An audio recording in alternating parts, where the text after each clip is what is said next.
So I'm just gonna kind of touch your nose, the side of your nose, okay? And then I'm gonna swab inside your nose and then go the other side. Okay. Perfect. I know it's uncomfortable, but it's not. I'm sorry.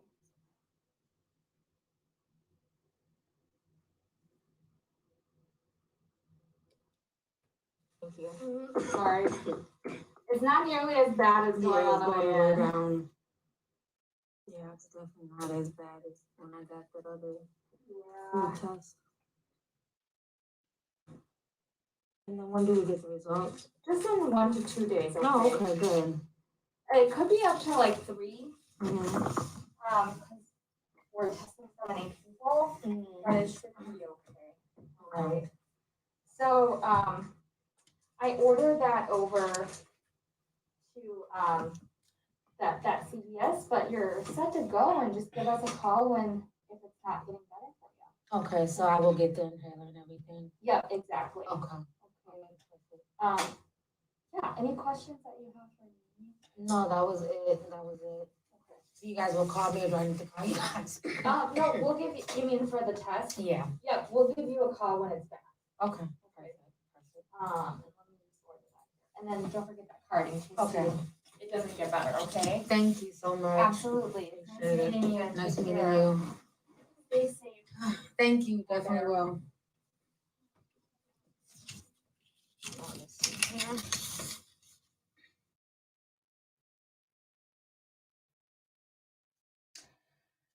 Okay, you guys. Hold on.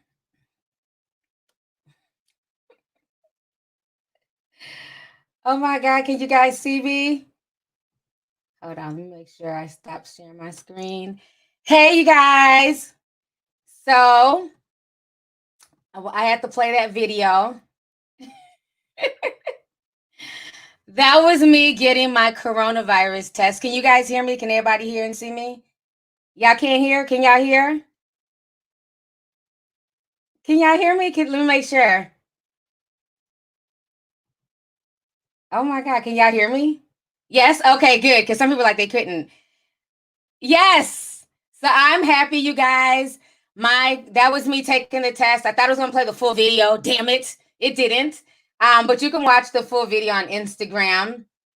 I tested negative for corona. You guys and I have been dealing with a really bad cough, like honey, for like the past 4 or 5 months. Actually, it's been going off and on for like the past year and a half. So I always felt it wasn't corona any damn way, but people like to talk that talk and assume shit.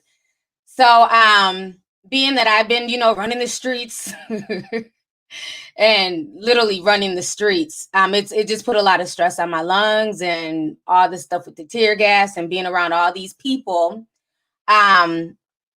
What initially made me go to the doctor was I went back over south. It was the day after, what was the same day as George Floyd's funeral, where they had all these celebrities front row with no mask. They didn't let the public go, to the funeral or the memorial service, but they had, Kevin Hart, Tiffany Haddish.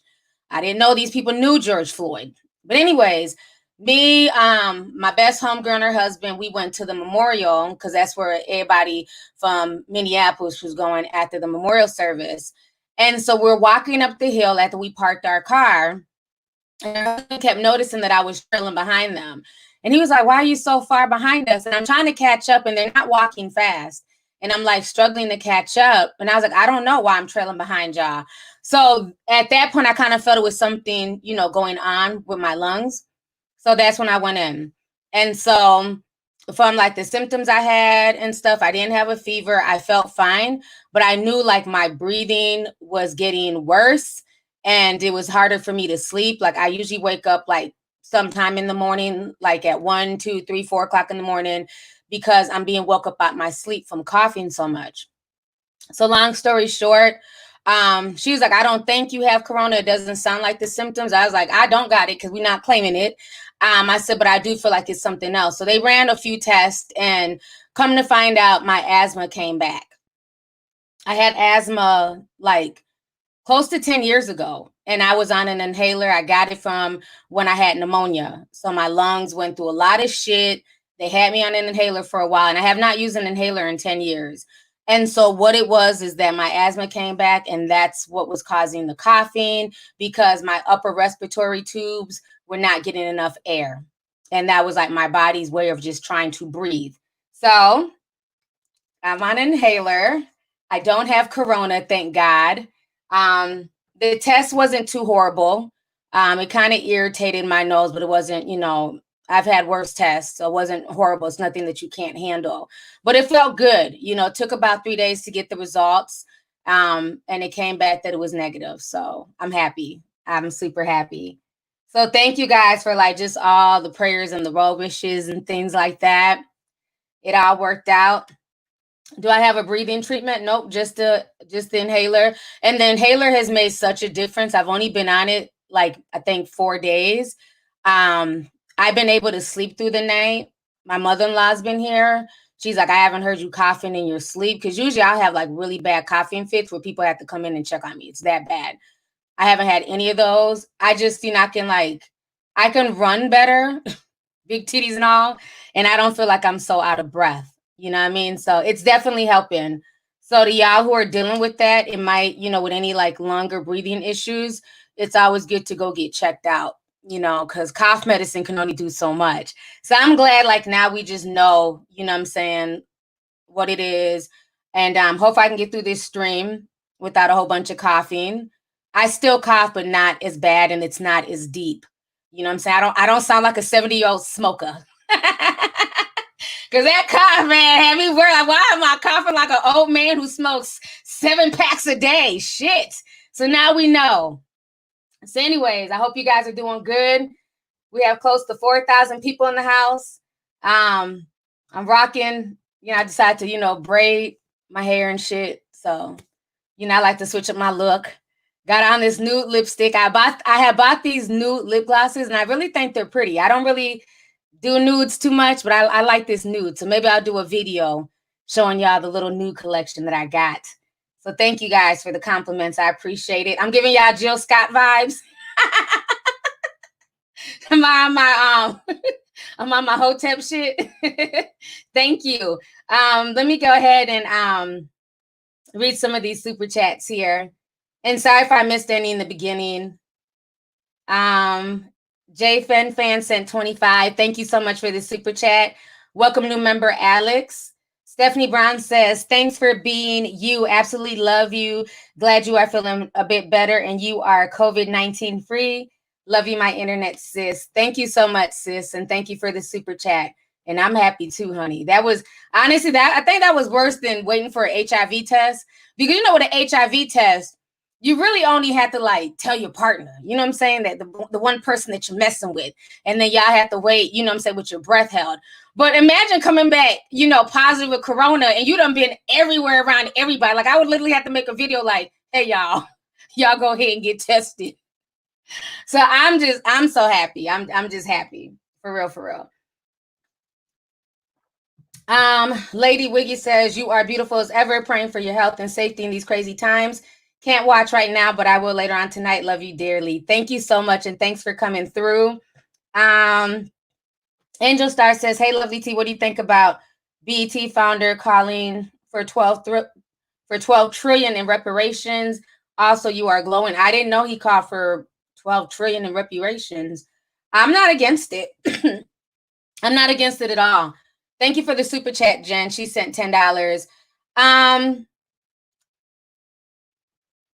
One thing I've always felt with reparations, and some people, might get offended by this if they're not African American.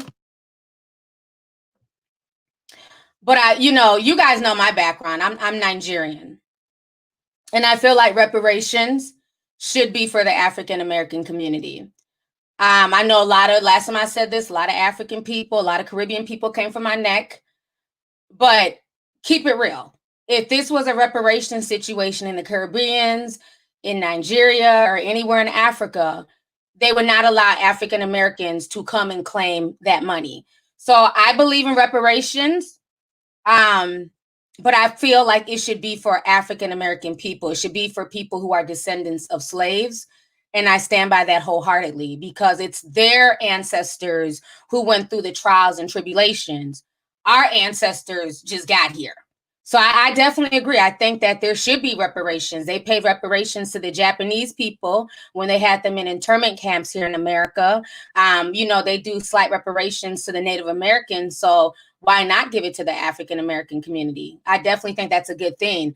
So I know a lot of people get mad, not that I care, but that's just how I feel about reparations, that it should be for the African American community and they should be the ones to have first dibs on there, nobody else, period. So okay, somebody says I'm Haitian American and I agree. Thank you. I'm African and I agree. Good. I'm glad y'all did, because last time I said that, honey, was all types of mush mouths. I've been my parents and I've been here for years. I should get it too. No, you shouldn't. No, you're one generation. No, you shouldn't. When you have people whose great lineage is here in America. Absolutely not.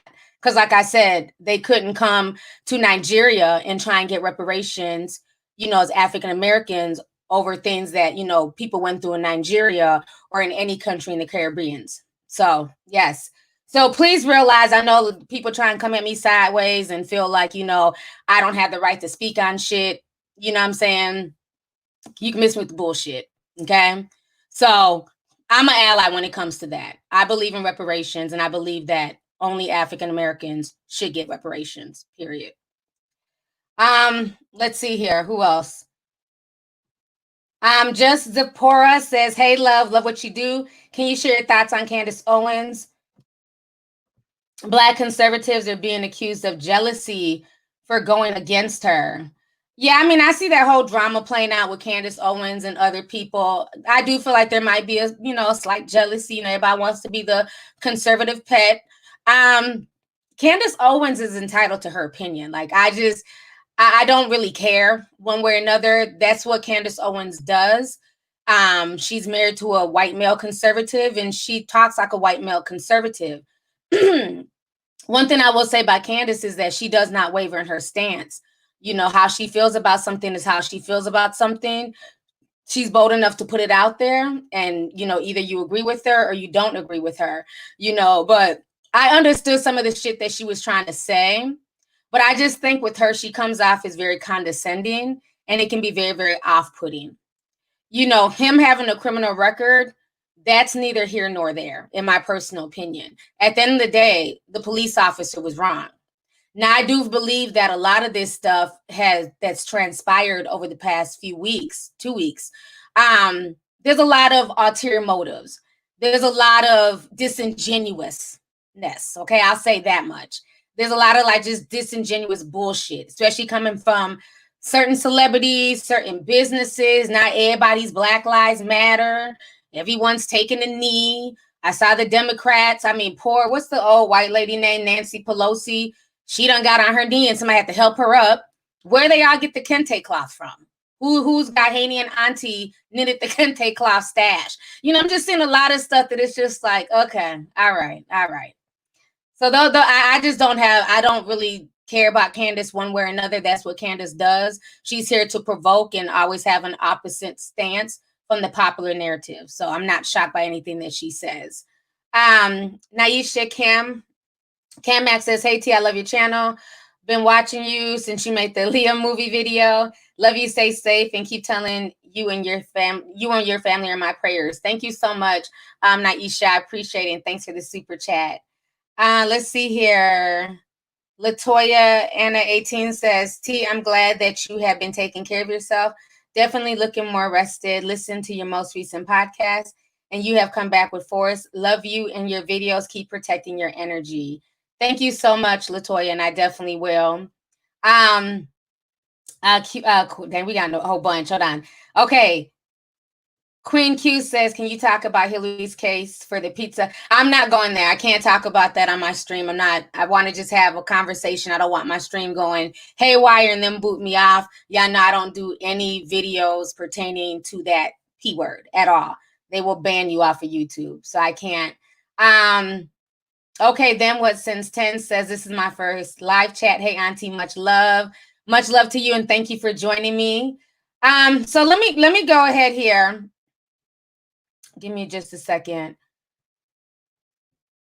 Let me pull up my notes real quick here. We got a lot to get into. So I want to go ahead and talk about the whole situation.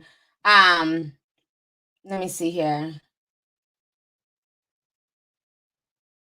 Okay, seems like I need to block somebody. You think I'm covering for Killary? You're an idiot. So you can go ahead and get blocked off my channel. Goodbye.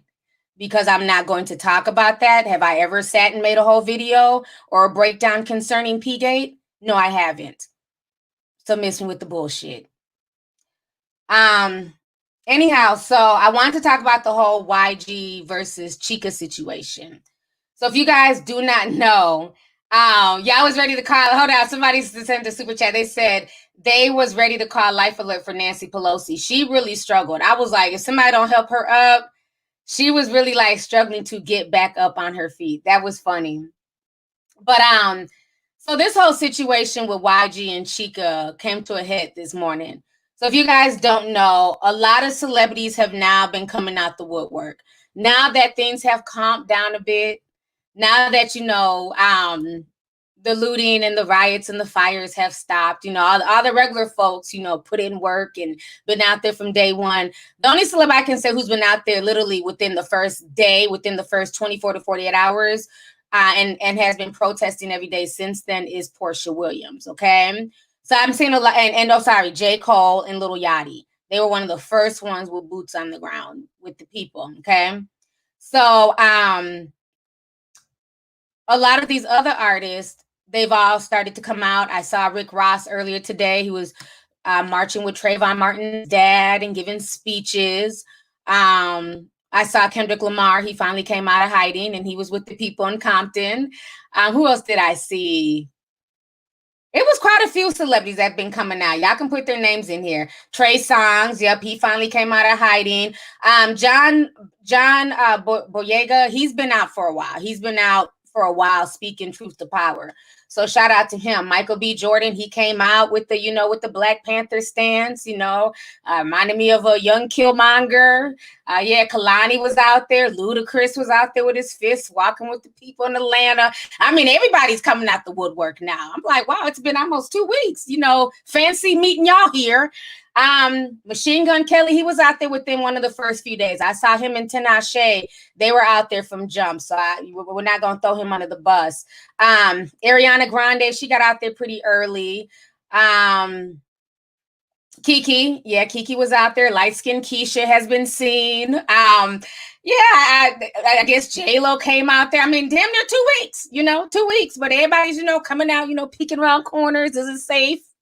So what ended up happening is this. Now, when I talked about Nick Cannon coming to my city and doing a photo op, I was kind of taken aback by that. I wasn't really feeling it, but I understood.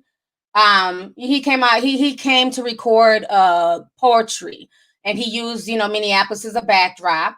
He did do that, and so we discussed this, and people know how once the poetry came out, I didn't think the poetry was bad. But my whole thing is with everything that was going on, that just wouldn't have been on my mind. But again, whatever. I'm not going to tell people what they can do creatively. So let me find this whole situation with Chika and YG. Let me share my screen real quick here. Give me just a second.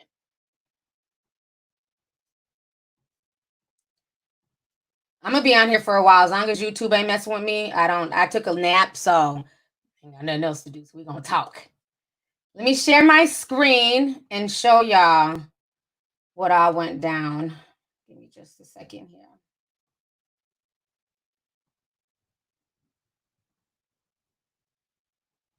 Is this the one?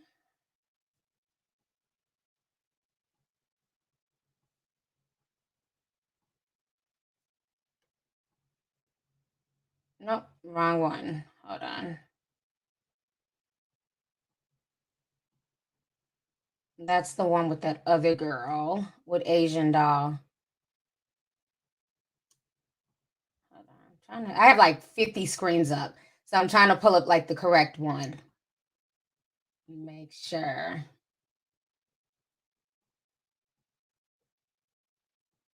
That one out. Okay, here we go. Sorry about that. So let me take y'all back to everybody who's doing music and doing stuff, and people are thinking it's kind of funny. So we had Trey Songz. He dropped a song recently called 2020 Riots. Meek Mill, I haven't seen him protesting, but he did drop The Other Side of America. Then we had ASAP Rocky, who was just tacky with it. He had somebody graffiti fuck 12, and then he steps into the scene and records a whole promo for his PR company. So he did that as a photo opportunity. And then we had, I think that was the last one. Then of course we had Nick Cannon. So, but this is what's going on with YG, why this took the cake. So basically, Chika and many people had received notices to come out and come to a vigil. They were told to bring flowers, they were told to bring candles and everything else. And it ended up being a YG video shoot. So I'm going to go ahead and play you just some of this.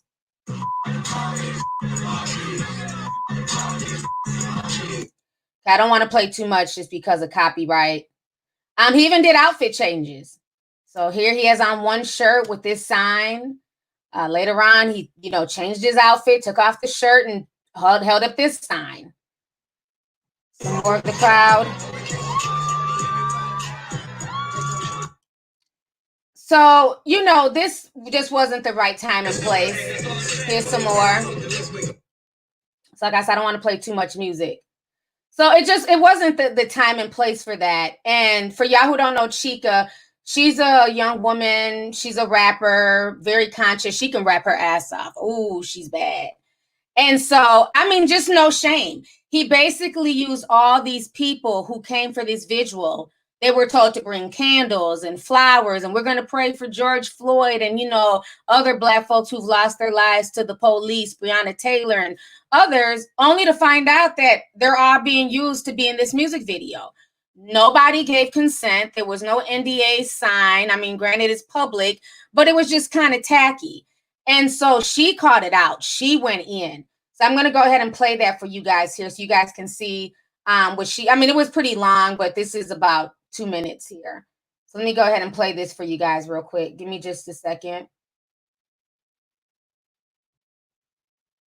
Let me pull this up here.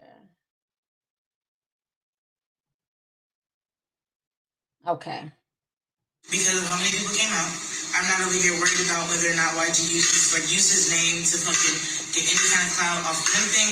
It wouldn't have been a problem had I not read A, some of the comments, and B, seen with my own fucking eyes what was going on. People left before the vigil happened, and the fact that I showed up with in mind that this was going to be a vigil, and I got there, and motherfuckers is screaming, fuck Donald Trump, singing fuck the police, which is cool because it is fuck police and it is fuck Donald Trump. But this is not about you. And I don't like the fact that it wasn't included on this fucking flyer that we're gonna be a part of using our bodies. Me being present at this protest, at this rally, at this vigil, is me directly co-signing what's happening here. And I think what happened today was fucking wrong. Period. Point blank, I don't give a fuck if anyone has anything else to say. It was wrong. It was wrong. You don't say on the flyer, this is a vigil, bring flowers, bring fucking candles, do X, Y, and Z. You don't use this moment to then fucking shoot a music video. I've been at multiple protests during this entire time, and here and there, there'll be just be there. Vision, you're being so fucking loud. Relax. Mommy's online. Anyway, no. But there's drones flying around, but nothing compared to the magnitude of fucking cameras around today, because today was not about any of the fallen. It was about someone thinking that they could sell to you guys, show up today and you're on fucking camera, and this is a political statement. Let me fucking say some shit real quick, because I'm getting heated. Everything we've been doing march-wise has been working because of the way that we showed up, the way that we know what we're fucking fighting for, the way that we are informed X, Y, and Z. This today was not that. If you saw YG's name on a fucking poster and you showed up because you saw YG's name on a poster, you're fucked. Because the live box wasn't enough to do that for you. But you know what? That's something I can digress on because you know what? You choose when you want to show up, and I don't have any grounds to say that anyone is less important than what I'm doing or X, Y, and Z. I'm not here to police that shit. What I am here to say is, why the fuck do you think now is the time to put 5 drones in the air above people, shoot this fucking content, shoot a video, be out here saying X, Y, and Z as though you don't see how the work is working and why we should still be doing that and focus on that when her killers are still on the street. Breonna Taylor's killers are still out here. So if we can see that these efforts that we're making are fucking working, why did we just turn this fucking effort into goddamn Coachella? That's my one question. Because of how many people came out, I'm not over here worried about whether or not YG used his name to fucking. Okay, you guys. So you guys just heard that. Let me go ahead and turn that off. So she said some real stuff. YG has since responded, but basically it was a bunch of gangbang, Bompton, talk. I'm not reading that mushmouth shit. Now it's all kumbaya and we shouldn't be tearing each other down after he got called out for the foolishness. I think she was saying some real stuff. And I've heard about, YG being a colorist and all that. I see people keep typing that in here because he had said some things during Nipsey Hussle's funeral about, I guess, having taken care of their light-skinned daughters. So people were calling him out about that. It's funny that you can say that at Nipsey Hussle's funeral, but then you need these same black people for your video. So you had a lot of people doing stuff. I saw somebody else just post that Trey Songz was there early. He didn't just show up. He had been out there. So that's good to know. I don't know everybody's timeline. So if he was there, early like a J. Cole, then that's good to know as well. Let me go ahead and read some of these super chats here. TSG says, hey, T, I've been following you for years. Love the hair. Thanks for the content. Keeps a low vision girl from having to do much reading. Oftentimes, stay blessed. Thank you so much. And thanks for the super chat. Esmora says, how do you feel about Africans in Africa, Nigeria, and Ghana protesting? I think that's a good thing. It's a global issue. If people in the UK and in Germany and in Finland and, the Netherlands can protest, Africa should definitely protest as well. So I think that's a good thing. Fatty French says, thanks for all the updates. I have been watching your videos since 2010, senior in high school now. Oh, since a senior in high school, now a RN. Thanks. Thank you so much for the super chat. Thank you. And congratulations on being an essential worker. Live from NYC says, respect, been watching you off and on for years. Your Twitter and Instagram feed is a blessing for being updated with news. Thank you. I've been seeing you comment for years too, so thank you so much. Aaliyah Thowen says, some of these celebs are acting like clowns. June Scott sent a $9.99 super sticker. Thank you so much. And Karina Brooks says, I love you in your videos. I appreciate it. It's a lot. It's a lot going on with people. And I think a lot of people are seeing through the bullshit, like not just with the celebrities, because again, we have to be fair. In one breath, we say we want them to step up and be out there. And then in another breath, it's like, are they being sincere? And some people I feel are really being sincere and they are with the people and they do want to see a change. Then there's other people that you get vibes from that they just don't want to be canceled because they know folks aren't playing anymore. I think at this point, so-called regular people are understanding their power and understanding that we put people into certain positions. And that's just not celebrities. That also goes for politicians, mayors, the president, everything else. And people are starting to wake up and realize that their voice matters. Who they vote for matters. Where they put their energy matters. So I think that's making a lot of people nervous. Now, let me go ahead and bring up the whole NeNe leak situation. NeNe is out here calling people out. And I don't really agree with it, the way she's going about it, because it comes off as hypocritical. So this is what happened, because y'all know I don't forget shit. So this is what she posted today. I see a lot of people just trying to kick up stuff for apparently no reason. And I don't know if this is shade towards Portia. Everybody's trying to figure this out. I'm not sure. But if you guys see here, she's calling out so-called fake protesters. So NeNe takes to social media and she says this.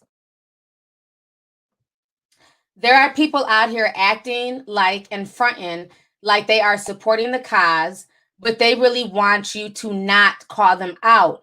So they pretend to be involved, pretend to care, but they are really treating this like a PR stunt. Stop it. You just don't want to be called out. Okay. Then she goes on to take a damn PR picture, because that's what this is too, with some protesters and a sign and a Louis Vuitton mask with the MCN hat. And then she says the following. My husband and I both was afraid to compromise our immune systems, considering his past cancer and the blood clots I had in my lungs.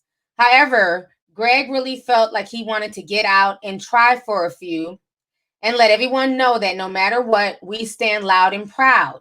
Black Lives Matter, and it's always mattered. Thank you to everyone out here in the hot sun protesting daily. We love and support you. But the problem with that is that just a few days ago, NeNe was on some goofy stuff. Okay. And this is me keeping it real. Y'all not hold everybody to task. I don't care, you know, who I've met, who you've seen me with. I hold everyone to task. So you're calling out people, but when the whole George Floyd thing happened, because I follow NeNe, she had nothing to say.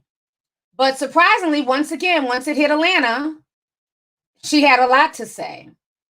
So let me go ahead and show you guys this, because people called her out on this. So NeNe had wrote this a few days ago. She says, because she owns her boutique called Swag. So she says, this is happening right now at the mall where my boutique is located. But what do I know? Hold on. But what I do know is that you're exhausted, upset, and feel like you haven't been heard. I feel you. Let's move in love, peace, and support. Let's try to understand better. Let's think and hold on. Let's think about the future and do what's right. I love us. I love you. My heart is heavy for us. Stop looting. Hashtag Black Power. Hashtag George Floyd. Hashtag One Love. Hashtag ATL for life. So then if you see these comments here, it's kind of hard to read because it's small, but the comment says, why is that the first thing you mention if it's not about your boutique? So people started calling her out. So then she did an update, and then she came back and said, Atlanta is a Black city built by successful Black people. Our cops are Black. Our chief and the captains are Black. Our judges are Black. Our mayor is Black. No need to burn down our city. And then she goes on to talk about, you know, basically she updated her post and said, when things like this happen, I just never know what to say or do. I literally be lost for words and afraid to say anything. But hear this, don't come on my page talking ignorant, which is why I wasn't posting on my page about things happening, but put them in my stories instead. The enemy wants us to burn down our neighborhoods. Don't fall for it. Don't turn down the energy either. Transform it, organize, and protect the city. So do you understand like how problematic that is? That in one breath, you don't say anything until it hits your backyard. And then in another breath, you're calling out people and accusing them of being fake protesters. So can y'all please let me know who she's talking about? Because the only person I've really seen out there from the Real Housewives of Atlanta is Portia. And I hope she's not talking about Portia, because I know they're supposed to be friends now. So who is she talking about? Because by that logic, they're all there, you know, as a PR and letting people know and taking pictures and showing that, hey, look, I'm here too, so y'all can't drag me. Yeah, a lot of people are saying that they feel like she's coming at Portia low key, which to me, I don't know. Has Kenya been out there? I know her and Kenya don't get along. I don't know if Kenya's been out there at all. I'm not sure. I just know that Portia has been out there really putting in work from day one, you know, and it's just like, that wasn't needed. It was very, very divisive, especially if you're not going to say the name.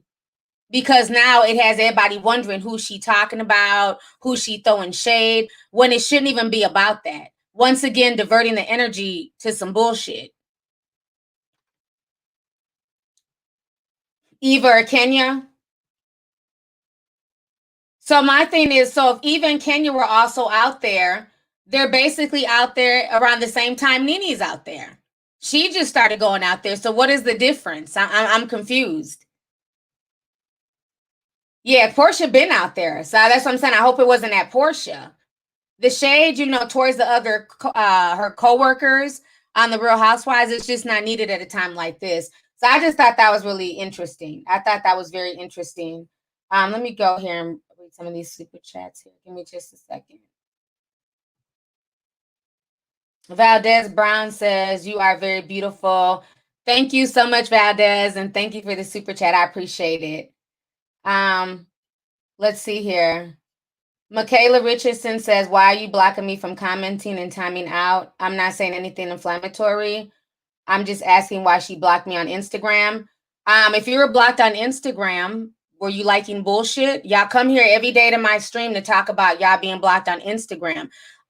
When people write bullshit and you like it, I assume that you agree with that person, and I block you as well. I don't know how many times I have to state this. Stop liking goofy stuff. If somebody is disrespecting me or trying to throw shade and you come along and you like it, then you obviously agree with that person and both y'all can get. It's that simple. Let me see here. Yumi Kid says, "One time Portia completely ignored me. When I said hi to her, she gave me a look like she was disgusted that I walked up to her." I mean, I can't, you got to talk to Portia about that. You got to look at it like this. She may be in a situation where she's not there for the fans. She's not there. This isn't a celebrity thing to her. Portia comes from a long line of people. She's Hosea, excuse me. Hosea Williams, granddaughter. And he was very active in the civil rights movement. So for her, it's not about TV. I know I've been seeing her leading prayers. She's been really speaking to the people. She's been out there literally every day. So this is in her blood. So that might be why, not excusing her, but that might be why she was kind of standoffish, because she wants to let people know that she's here for the cause. And this is not about her being on the Ricky Smiley show. It's not about her being on the Real Housewives of Atlanta. That is in her bloodline. That is in her DNA. And a lot of people don't realize that Portia used to be a preacher. People forget about that. Before she was ever on the Real Housewives of Atlanta, she used to preach sermons and things like that in ATL. So that might be why, but I can't speak for her. Travis Timmons, thank you so much for the sticker. I appreciate it. Right, wrong time for a photo op. Yeah, people just have to, recognize that. Now let's go ahead and let's see. I never got blocked by T. That sis all day, even if she don't respond to me. Yeah, people always come out here acting surprised. I mean, I don't get it. It is what it is. Fat Girl Guy says, "Hey T, first time catching your live. Thanks for your work. You have really opened my eyes. Carry on, my Nigerian sister." Thank you so much. I appreciate it. Thank you. Let's see here. Rochelle says, "Thank you for going live and entertaining us tonight. I'm at the pet ER waiting to get my dog seen. You have helped pass the time tremendously." Thank you, and I hope your dog is okay. Thank you so much for this super chat. So let me go ahead. Yeah, Yandy has been out there. Yandy, that's what Yandy does. Yandy does a lot of stuff, and I've talked about Yandy. I've made videos when she's been protesting prison and jail reform, and when she got maced in the face. You know what I'm saying? So I've always given Yandy her props. People like Yandy, like, this is not their first go round. They've been on the front lines. They've been using their platforms, you know what I'm saying, for the betterment of the community. So I have no issues with that. It's the ones who spoke really strongly, about burning shit down. Like, that's just been their narrative in their music, on their Netflix specials. But then, like I said, when it came to their affluent neighborhoods, it's that whole energy changed. So them is the ones I'm giving the side eye to.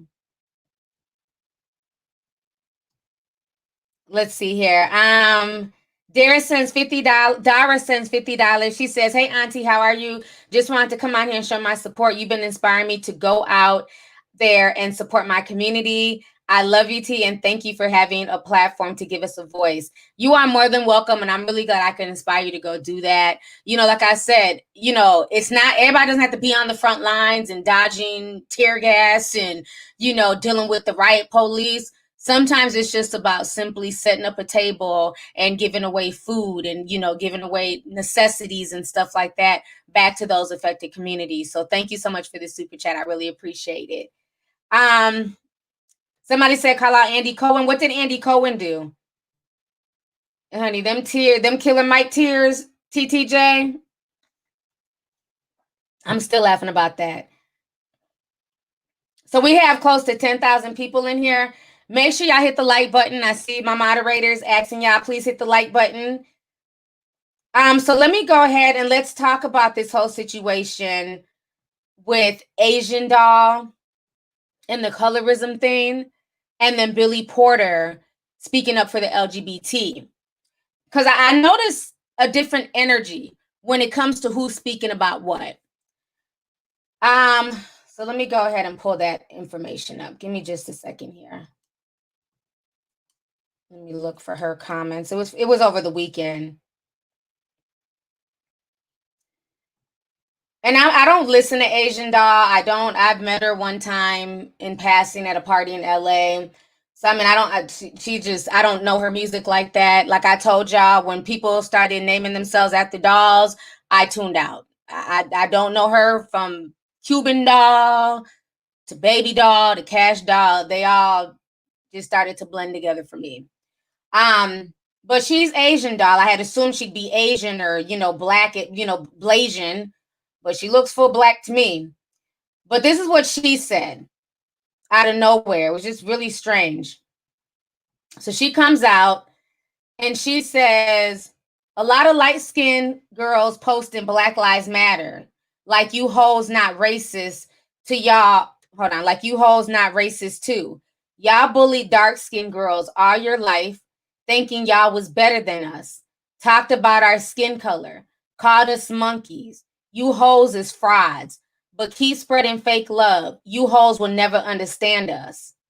Then she says, light-skinned bitches way evil and jealous to dark-skinned girls than white folks.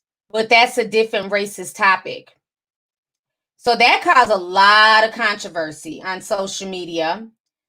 Then she came back and said, for everybody who's mad about me speaking on being a colorist is weird, I'm speaking on this for all the Black girls who experience shit, not you selfish ass bitches who think the world revolves around them.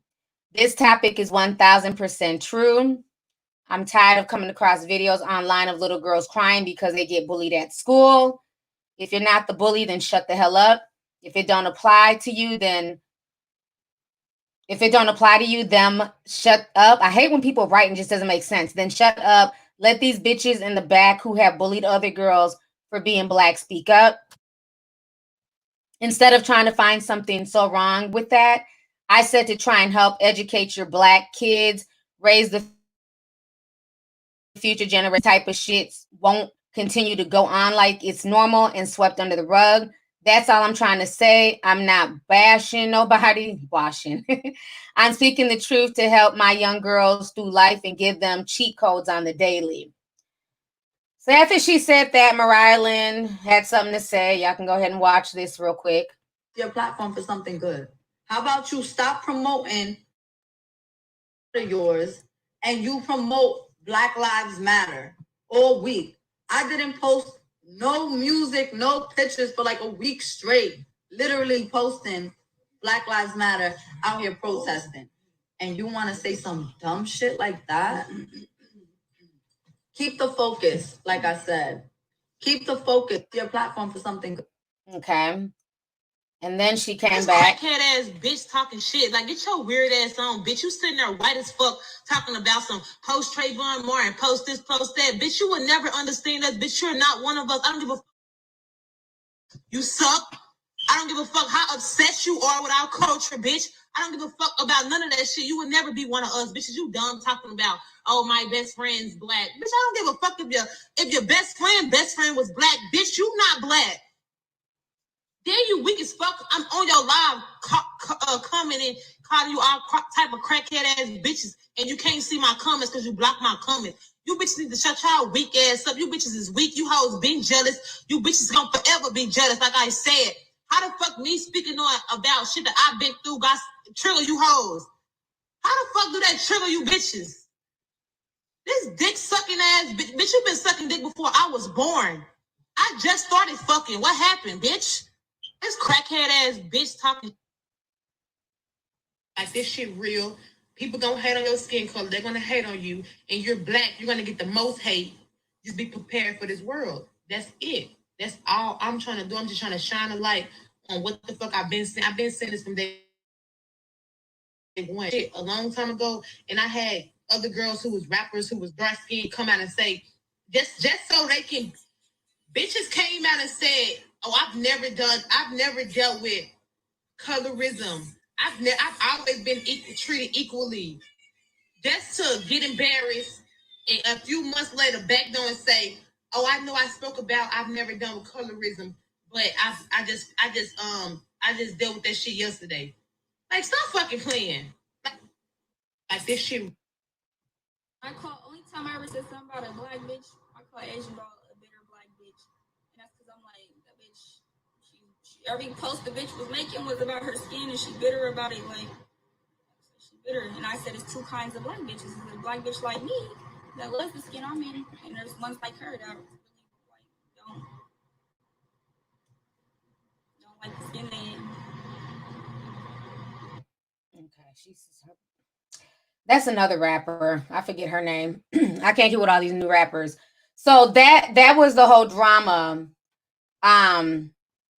with the colorism situation concerning Asian Doll. Now I will say this. Y'all know I've talked about colorism for years. This is nothing new. Now as far as Mariah Lynn, she's white, but her father's Puerto Rican. So, again, y'all the ones who claim everybody under the sun. There, as long as you have a drop of black in you, you're black. So some people claim her as black too because her daddy's Puerto Rican. I've seen her daddy's fine. Okay. So she's white and Puerto Rican. So maybe that's why she felt like she could talk, because technically she's half of a person of color. Okay. But Asian Doll, like, I don't like when people talk so strongly about shit, and then when they get called out, then you want to speak more maturely and, oh, well, this is what I meant. When she came out and she said what she said about, light-skinned girls, let's keep it real. Imagine if that was a light-skinned chick who just, nobody at all, some random light-skinned girl came out and said, a lot of dark-skinned girls posting Black Lives Matter, like you hoes ain't racist and ain't been bullying light-skinned girls your whole life. You hoes are frauds. Like, just imagine if the colors were reversed. You get what I'm saying? Like, she painted a whole group of people with one brush. All light-skinned girls were not picking on dark-skinned girls. There are light-skinned girls who understand that plight. You have light-skinned girls who have dark-skinned sisters, dark-skinned mothers, and things like that. So she painted a whole community of girls with one brush. So then when the light-skinned girls started talking, it was like, shut the fuck up. Y'all's not allowed to, reply because you're light-skinned. Y'all don't get it. I felt like it was just very, very divisive. You know what I'm saying? Like, we have colorism. It needs to be addressed. But I also believe that you have to address it in a certain way, because what you do is that when you come and you just, blatantly paint everybody with that one brush and you say, fuck all you hoes, and that turns people off.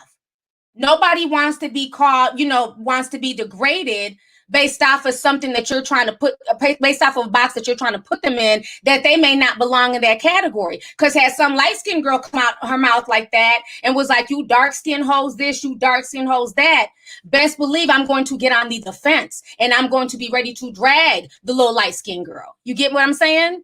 So I can't get mad when the other little light-skinned girl, who I don't even know who she is, she's some rapper, comes out and is like, well, I just feel like she's bitter and this, and that. You know, so it's like, if we're going to speak on colorism, let's speak on it in an eloquent way. Let's talk about what's going on in the community in a way where people can take the message, receive the message without having to take it and be on the offense. And that's what her initial post caused. It caused a lot of people to go on the offense, as opposed to taking up for dark-skinned women. It was like, here we go again. These dark-skinned hoes are bitter. They're always mad. Here they go trying to take the Black Lives Matter movement and turn it into some other shit. So I think it's the way that she went about it. You know, and after a while, the way she was coming off, it's almost like she's very angry because her career has just not popped off. Because she even threw shade at another dark-skinned girl who is Cash Doll. And when Cash Doll was out talking all that shit a year and a half ago about how she's never experienced colorism, what's that? You know, she swore up and down that it didn't affect her. I knew it was BS. She was just saying that because she wanted to, you know, be the token dark-skinned girl. Like, oh, I don't, you know, I'm that chick. I'm at every party. I'm at every industry event. But those industry parties that you're invited to, those events, they're not translating into ticket sales. They're not translating into billboard numbers. They're not translating into promotion. So you do face colorism. She's had to now come to that realization, but knocking her and, you know, trying to low-key throw her under the bus, that doesn't help the situation either. I didn't like her approach. And y'all may disagree and y'all may feel some type of way. Like I said, I caught this out a while back. I feel like when people's careers are not where they want to be, they jump on that dark skin. We are dark skinned women. We need to come together, fuck all these light skinned bitches bandwagon. I've seen it time and time again. And I've even called out Amara LaNegra when she did that. She was so pro dark skin and, you know, we need to see more dark skinned people and, you know, there's no representation. But when it boiled down to it, she really only wanted support in the Latin community. She wanted the Latin community to treat her, you know, on an equal scale to compare to, like, you know, the white Latinos and the light-skinned Hispanics. And what ended up happening is when she finally got creative control of her own music, her own videos, what did Amara LaNegra do? After all this preaching about, you know, we need more inclusion, we need to see more dark-skinned women in videos and all that stuff, she has a video full of light-skinned, you know, Latina women. She was the only dark-skinned chick in her video.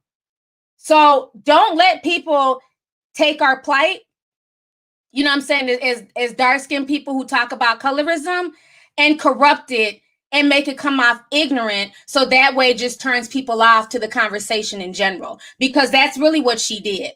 Because again, like I said, if the roles were reversed, and that was Amber Rose who came out her face and was saying that, oh, y'all would be pissed. Y'all would be dragging a bitch. Like, let's keep that real. Let me read some of these comments. Colorism is a divisive tool for racists. I agree, you're 100% right.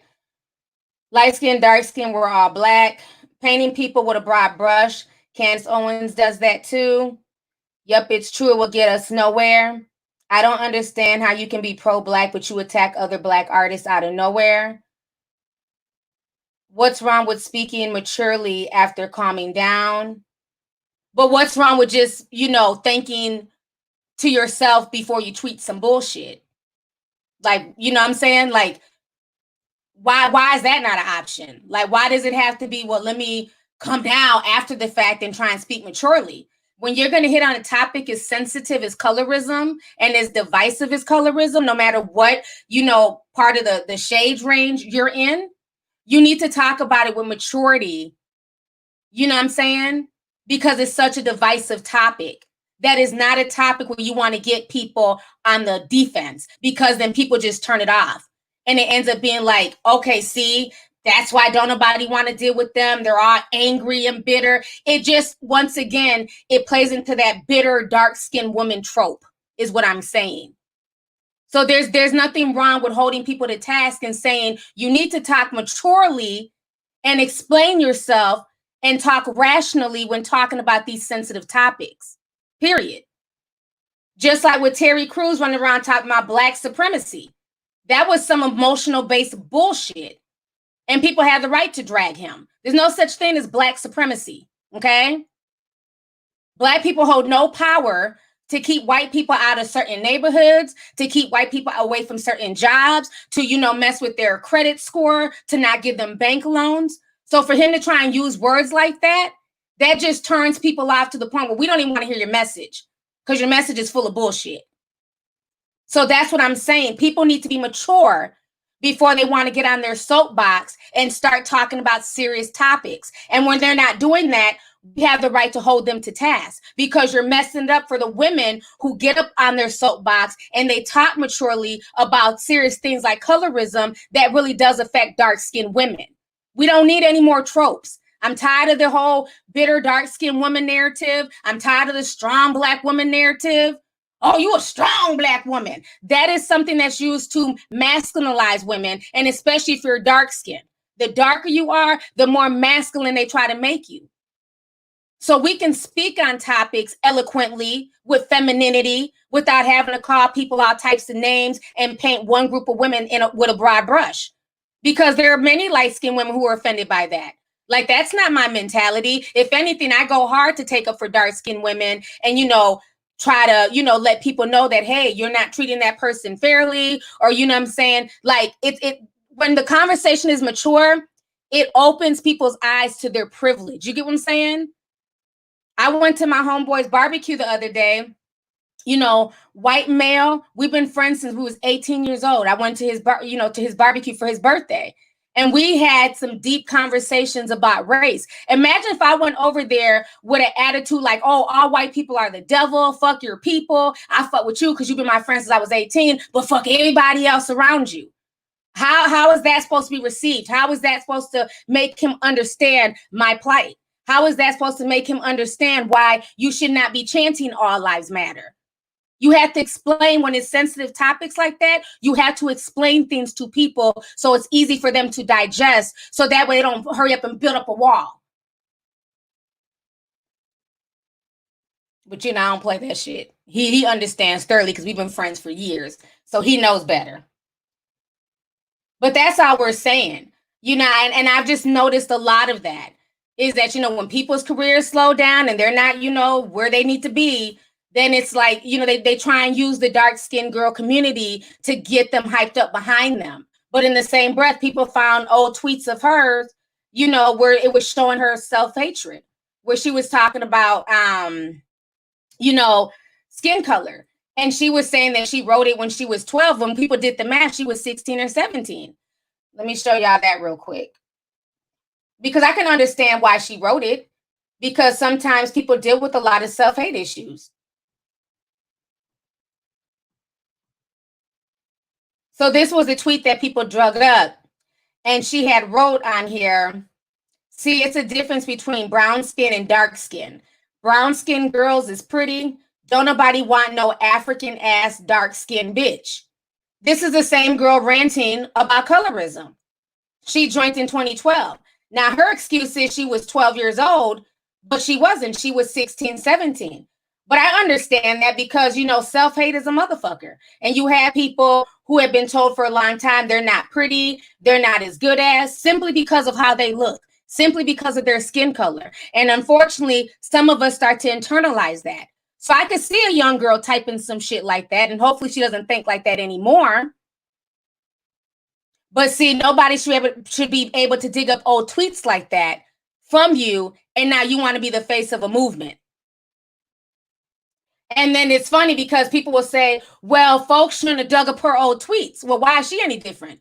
Y'all dig up everybody else's old tweets. When y'all want to hold Kevin Hart to task and call him a colorist, didn't them tweets come from like 2010? Somebody went and pulled those tweets up when he said that dark-skinned girls have horrible credit. So, everybody's old tweets get pulled up. So if you were tweeting some bullshit, regardless of your age, you were tweeting some bullshit. If that was a white girl who tweeted that at 13, 14 years old, and she was saying some racist stuff towards black people, people would hold her accountable for that tweet. So all I'm saying is keep the same energy. No, the tweet is not fake. That is a real tweet. She admitted that's a real tweet, but she sent it at a young age. But people are saying that she didn't post that tweet when she was 13, that she posted when she was 16 and 17. It's not a fake tweet. She already admitted to it. But like I said, I can understand it because self-hatred is real because of the energy that a lot of people in society get to dark-skinned girls. So I can understand how her as a brown-skinned girl can even have an attitude that she's better than girls that are even darker than her. That shit is real and it runs deep. The Kamal says, true story, T. Is YouTube having issues? I don't know. It shouldn't be. Somebody said, what about Mark Wahlberg? Exactly. They pulled up his old history. If y'all don't know, we talked about this on this channel years ago. When Mark Wahlberg, when his past came back to haunt him, he was involved in a lot of racial attacks. Back when he was in Boston, he was a little racist little white kid running around, beating up on African Americans. I think he even like beat somebody's eye out. It was a pretty vicious beating. And so, you know, people called him out about this years ago, but he was still able to, you know, enjoy his career. He went on a hobo apology tour, said he was young back then and, you know, all was forgiven. Well, then recently he tried to come out and talk about, you know, Black Lives Matter. And people promptly went to his Wikipedia page and pulled up his hate crime. So again, people's past can come back to bite anybody. So nobody's beyond reproach. They told him, you need to sit this one out. We don't need you tweeting about Black Lives Matter, because even though you may have been younger, you didn't care about that black person's life that you beat up. So that's just what it is. So let me go ahead. Yeah, definitely. White privilege. I had a really interesting discussion about white privilege over the weekend. Because it was like a you know, like how, and maybe a lot of the older people now who are like in their 30s and 40s, y'all can attest to this. Y'all remember how in every hood, there was like that hood ass white boy. He wanted to gang bang and be down. He was what people would call a wigger. You know, he had the drugs, the guns, did everything just like the black kids, you know, he was a little white thug. And a lot of those same little white thugs that we grew up with, it's funny to see them now 10, 15, 20 years later. They're like some of the biggest conservatives and, you know, Trump supporters. And I don't care who you support politically. That's your business. But we had a really deep conversation about this kid that we all grew up with. And I was telling my white friend that you need to check him about his white privilege. He's gotten so arrogant. He forgets that he was that hood booger, you know what I'm saying, growing up. I remember one time they were talking about how they were running from the police. Everybody jumped out the car. They were running from the police. He was able to knock on a random person's door and ask them to use the bathroom. Said he really had to pee and, you know, he didn't know where else to go and he's not going to make it. They allowed this random white boy into their house to use the bathroom, and he was able to evade the police. Everybody else got arrested. So I was saying, do you even understand that in itself is privilege? How many black dudes, regardless if you're running from the police or not, can walk up to a random door in America and say, I got to use a bathroom. Can I please use your bathroom? You might get a gun pulled out on you because you shouldn't be on their property. He was able, with his privilege, to use the restroom and evade the police at like 16 and 17. But now he's like this huge, you know, oh, they need to pull themselves by the bootstraps. Oh, affirmative action is bullshit. Meanwhile, you got your job because of who your family is. Meanwhile, you're in the position that you're in life because of your privilege, where people can say, well, everything you did when you were younger, that's a boys will be boys attitude. So now we're going to take you under our wing and teach you how to teach you a trade and teach you how to take care of your family. and basically bless you to be in a position that you're in. Whereas a lot of young Black boys, when they get caught up in the system, it's a cycle. It's a cycle for them. They don't have that same privilege. So white privilege is definitely real. The fact that Mark Wahlberg could wild out when he was that young, beat somebody, horribly, and still maintain a career after all these years, and was even able to sweep that under the rug for years until somebody started digging and it went viral. Meanwhile, the young boys from the Central Park Five who did nothing wrong, we didn't even know their real story until the Netflix special. And they did nothing wrong. So that just lets you know that privilege is real, and it comes in many different forms. And people need to realize that.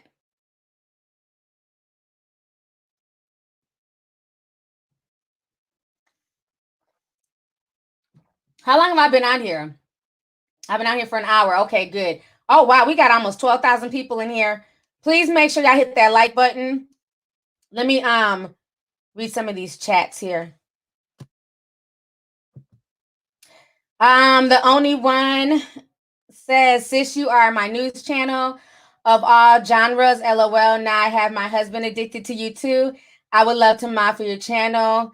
I'm at All Lives, been sipping since 2013. Thank you so much. Thank you. I cannot mod anybody from that one. Let me see if I can do it on here. Okay, I can do it on here. Okay. On my StreamYard, it doesn't let me, but on my YouTube, it does. So there you go. And thank you so much for the super chat. Ashley Joe says, I already said it, but I don't think it's appropriate to have George Floyd's daughter name and face out there to the public. I also don't think it's appropriate to have her at the protest. I agree. And I also don't feel like it's appropriate for that colorist, Steven Jackson, you know what I'm saying, who talked all that shit about Black women, but now he wants to parade her around, as the face of the movement. So I agree with you 100%. Mark Wahlberg blinded a poor Vietnamese man and didn't apologize until he requested to have it removed from his record. Thank you, Auntie, for everything. Thank you so much. I knew he did something to somebody's eye, so thank you for clearing that up. And yeah, and he was still able to have a viable career. That part of his life was never able to be really used against him. I mean, he has many restaurants across the nation and everything else. So it shows you that privilege is real, that, when young white kids make mistakes, they can be forgiven and given another chance. And, they're able to make amends and still go on to live fruitful lives. But sometimes when a young Black kid makes a mistake, that's their only shot. And it's a wrap. Amalia Thone says, love you, T. You all speak nothing but the truth. You always have receipts. I pray for you and your family are safe during this time.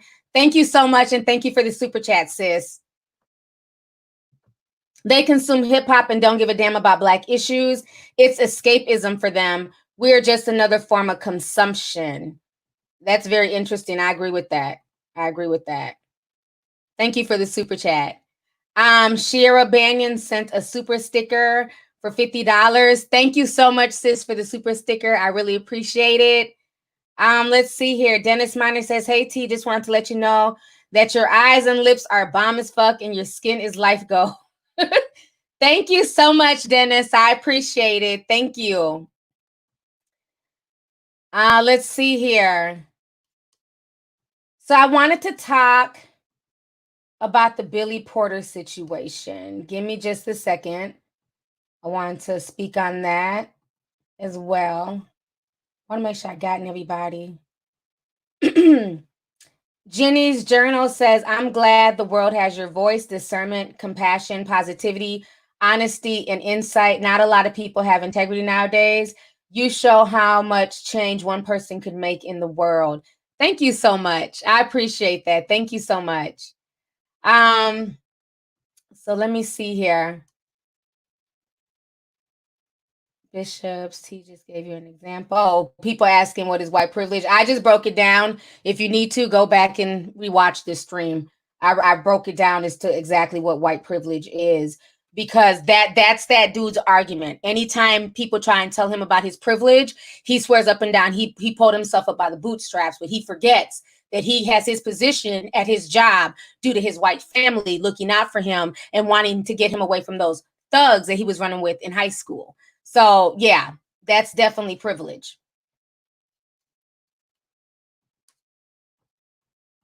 Give me just a second here. Let me play you guys what Billy Porter had to say. And I find this very interesting with how some in the Black community took his words. And I'm not saying I agree 100% with Billy Porter, but I just found it interesting. So give me just a moment to pull this up here. He had some words for the Black community when it came to the LGBT and how y'all treat the LGBT people and things like that. So let me go ahead and share my screen so we can watch it together.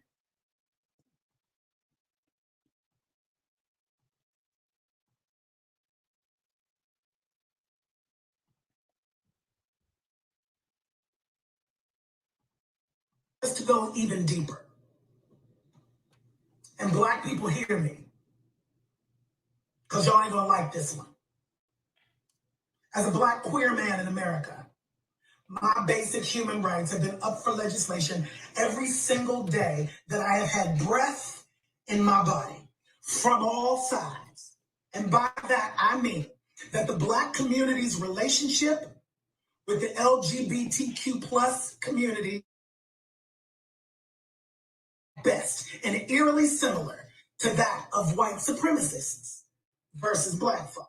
Hear me, Black people, and hear me well. I'm calling y'all out right here and right now. You cannot expect our demands of equality to be met with any real legislative policy and change when y'all turn around and inflict the same kind of hate and oppression on us. Just to go even deeper. And Black people hear me. Okay, I'm not responsible for the banjo noise. I promise. That was somebody else's soundtrack.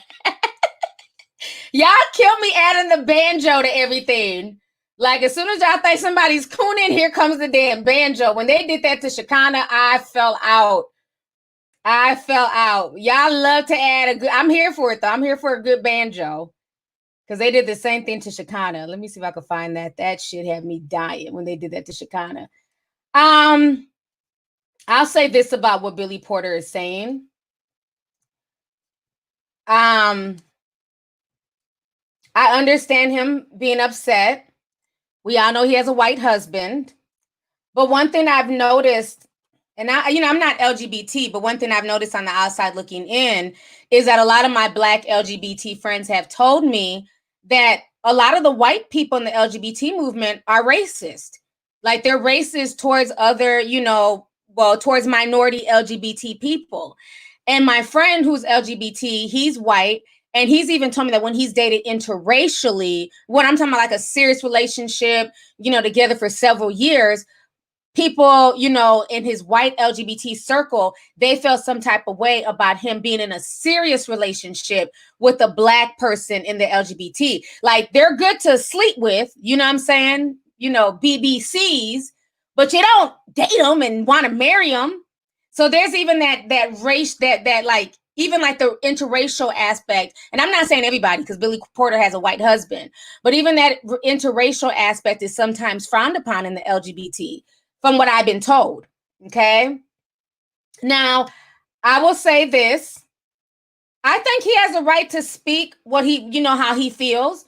What I found funny is that when he got to talk about LGBT and, calling out Black folks and wanted to, speak about this movement, people were very dismissive.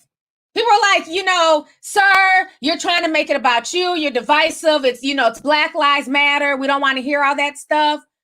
But then when it was Asian Doll and she was talking about colorism, it was like when people were saying that, when people were calling her out and saying, well, hey, you're being divisive. This is about all Black people. We shouldn't be trying to even address colorism right now. And people were told, shut up. This is a real issue. There is no racism without colorism. So I kind of felt the energy was very different. It's like, okay, no, we can make colorism a topic, and we can kind of divert from Black Lives Matters to talk about colorism. But when it came to LGBTQ issues, it was like, absolutely not.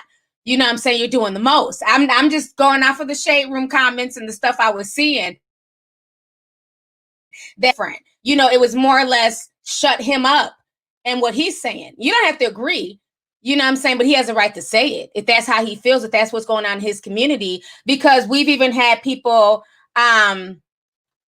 say things about how LGBT should not be marching with Black Lives Matter because they face so much abuse and ridicule from the Black community.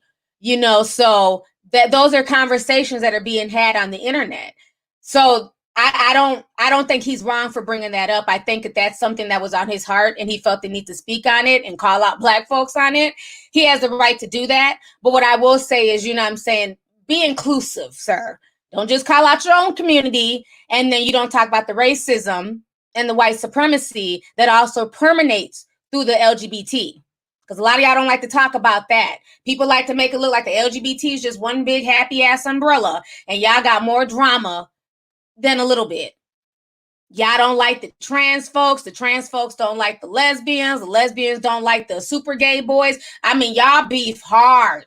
So, you know, and I think that's the issue is that it's just so many different people under this umbrella and everybody just assumes that everybody gets along. And that's not necessarily the case because a lot of the white LGBT people, they want their movement to be a certain way, but they don't want to really include and bring along, you know what I'm saying, the colored folks in the LGBT movement.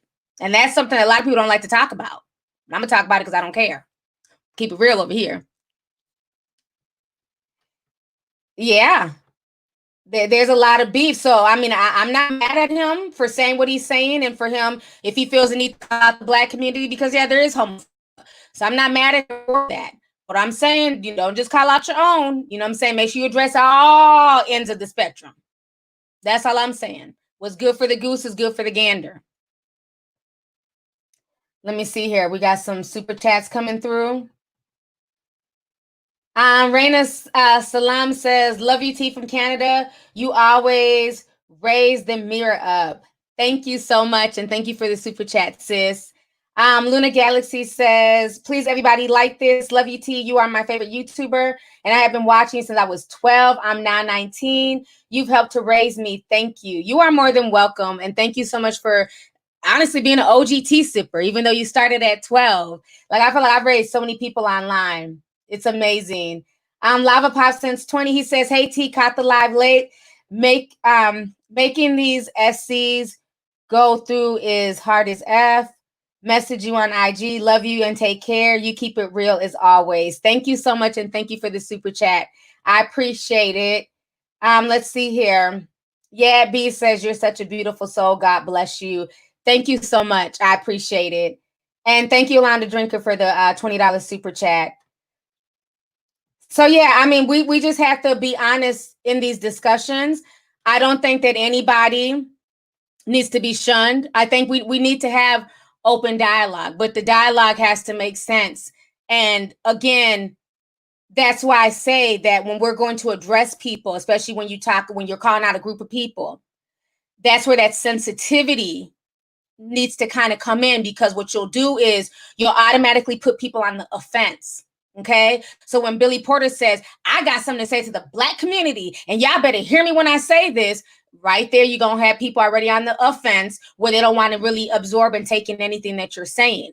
Just like when Asian Doll came out, she was like, you light-skinned bitches and you know, light-skinned hoes, you already are putting a group of people on the offense, so they don't want to receive your message.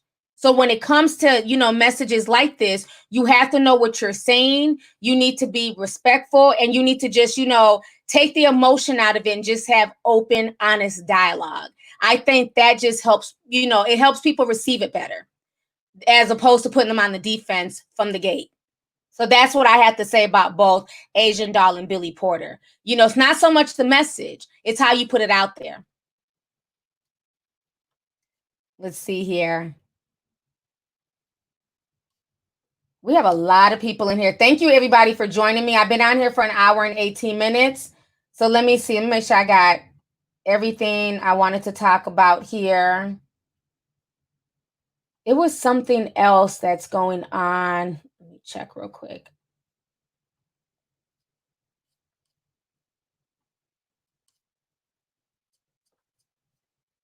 Now I have posted this earlier. This is very, very interesting.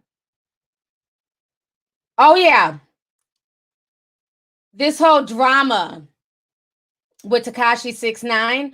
Remember I told you guys damn near a year ago, I said that celebrities are still going to work with him, big name celebrities, just because of all the attention that he generates, the energy that he has, which is that pan energy.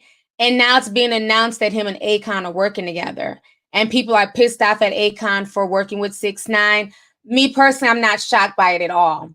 At all. So 6ix9ine is remixing the Locked Up song with Akon. I don't want to play it just because of, you know, the copyright. How do y'all feel about that? How do y'all feel about the whole, you know, about these big name celebrities literally now coming forward and working with 6ix9ine? Because I told you I was going to happen. I didn't know who was going to be first, but Akon is that person. How do y'all feel about that? Because it just shows you most people are just full of shit and they don't stand for anything.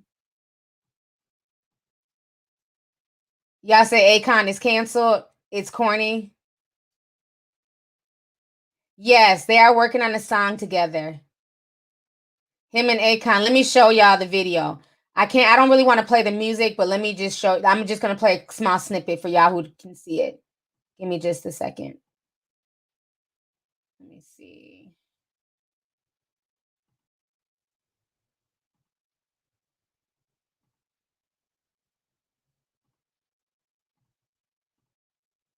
Okay.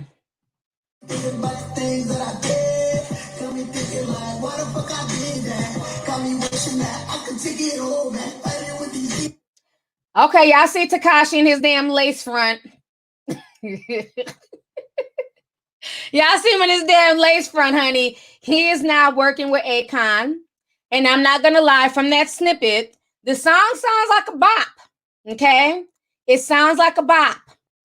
And for y'all who don't know, Nicki Minaj is also working with 6ix9ine. And matter of fact, they were supposed to drop their music video the same week that everything happened with George Floyd, so about last week. But because of everything that happened, they pushed everything back, but they did shoot a music video.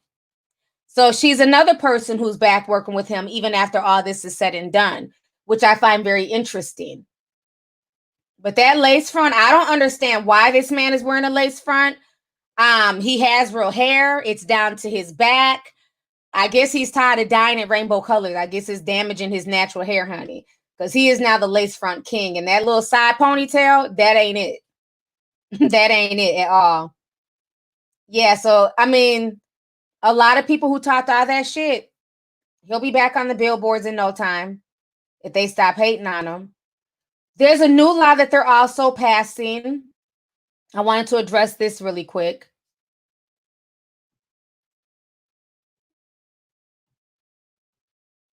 Let me show y'all this. So this is the newest law that they're passing. Cuomo wants to make state lawmakers pass the Amy Cooper 911 false accusation bill. I think that's great, but a lot of people forgot, and because I covered the story, and it's been so many stories I've covered over the years, and I was calling for this back in like 2015. If you guys remember the situation with John Crawford, he was the young black man who was killed at Walmart. You guys remember him? That's John Crawford. He was killed at Walmart. The reason why he was killed is because this white dude here, he ended up calling, and it ended up coming out to be a false alarm. He claimed that John Crawford was walking around Walmart with a big ass semi-automatic weapon. He feared for his life. He was, aiming the gun at different people and threatening folks. And so the police came in, thinking it was some type of hostage situation. They came in looking for a black man with an AK-47 that was, threatening the stores, the people in the store. And as soon as they saw him with the gun, they didn't ask any questions. They shot and killed him right there in the store. And then later on came out that that white dude over-exaggerated. And I remember back then I even called it out and I said, why is he not being charged? Now that everything is starting to come out, now that they're comparing the video of John Crawford walking around Walmart, and he's not pointing the gun at anybody. He's not doing anything.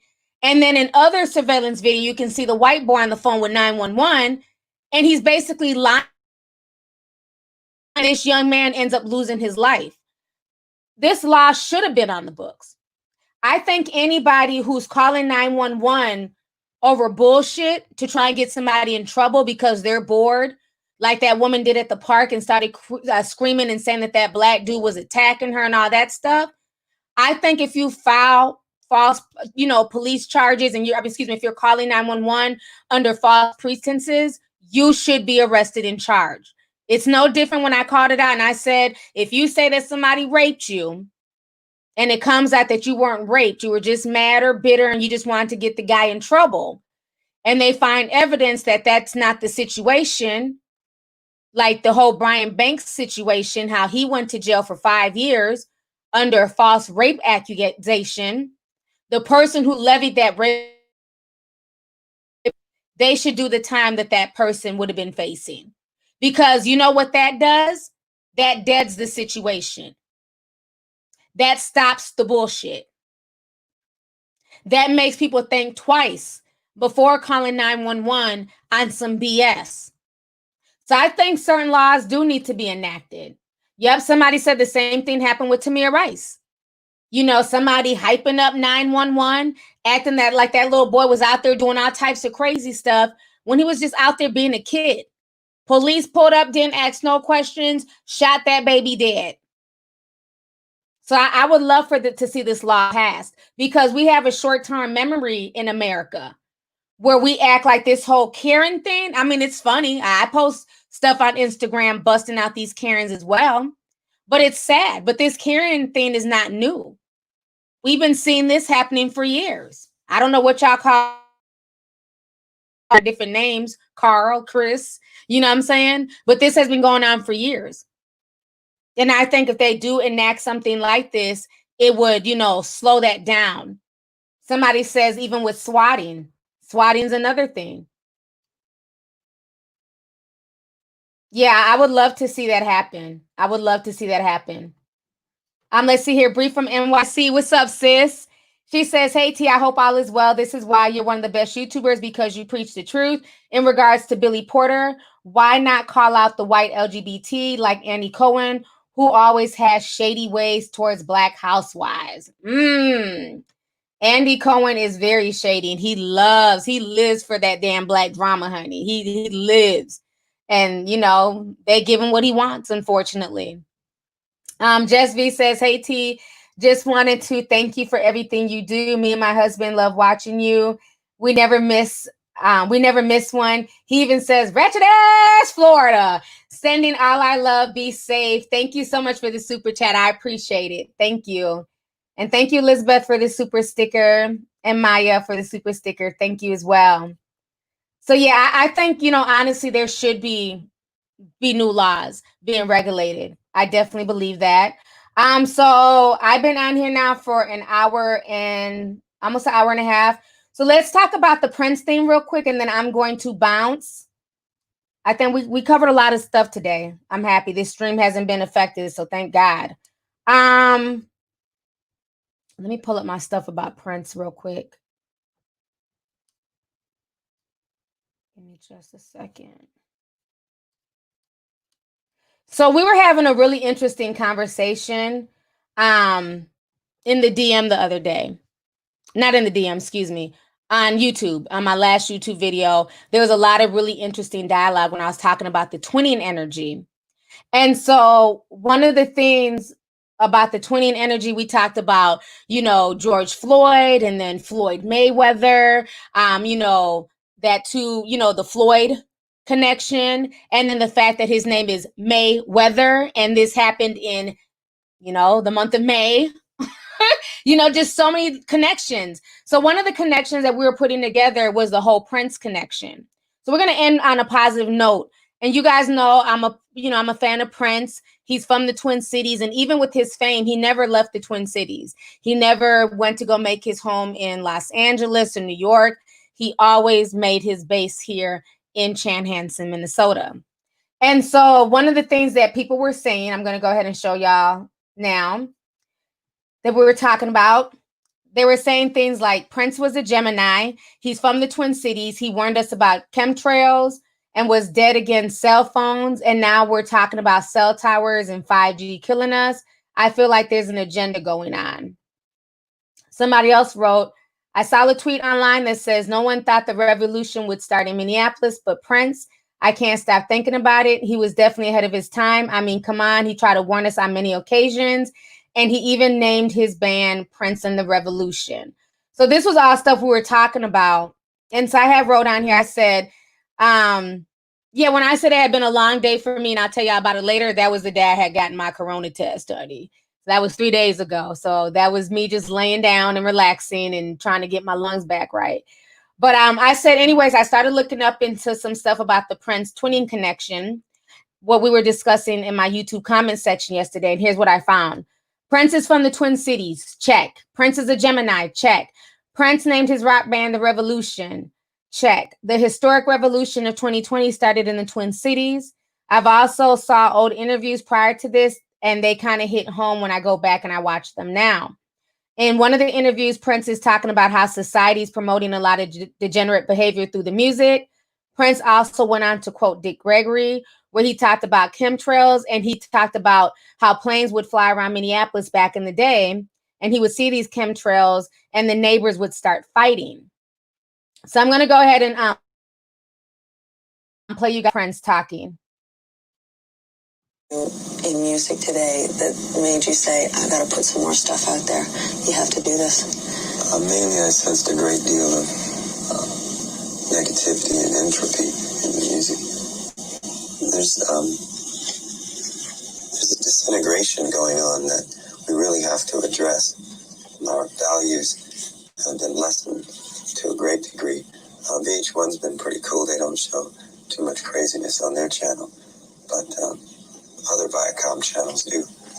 So I think that we should address this as a community as to what it's doing to the culture. People can say all they want to, that there's no reason for these kids to listen to music and then go shoot somebody. But, you know, there's something that's triggering these buttons. You in music. So now y'all remember when I did my video the other night about the whole demon time breakdown. And thank you guys to people who just kind of understood where I was coming from. I know kind of scared people, and some, you know, of course, the stands were mad and how dare you come for Beyonce and Drake. But for the most part, people understood where I was coming from. But do you see how he was even admitting that, you know, there's certain things that are put in the music that can trigger people? You know, you can't keep rapping on a low vibrational frequency and then expect people to want to go out and plant, you know, roses and you know, put up community gardenings. No, they're going to want to go out and go do drive-bys. I mean, that's just been proven time and time again that a lot of the degenerate music in hip hop has helped to destroy the Black community.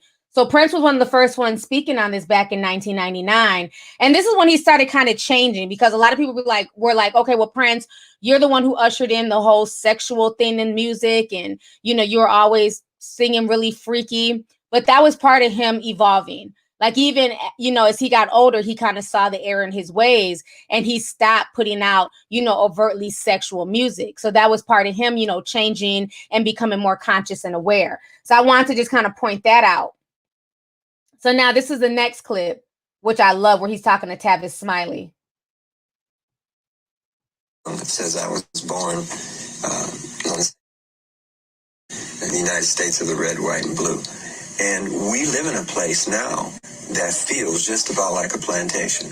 We're all indentured servants. You know, when I found out there were 8 presidents before George Washington, I wanted to smack somebody.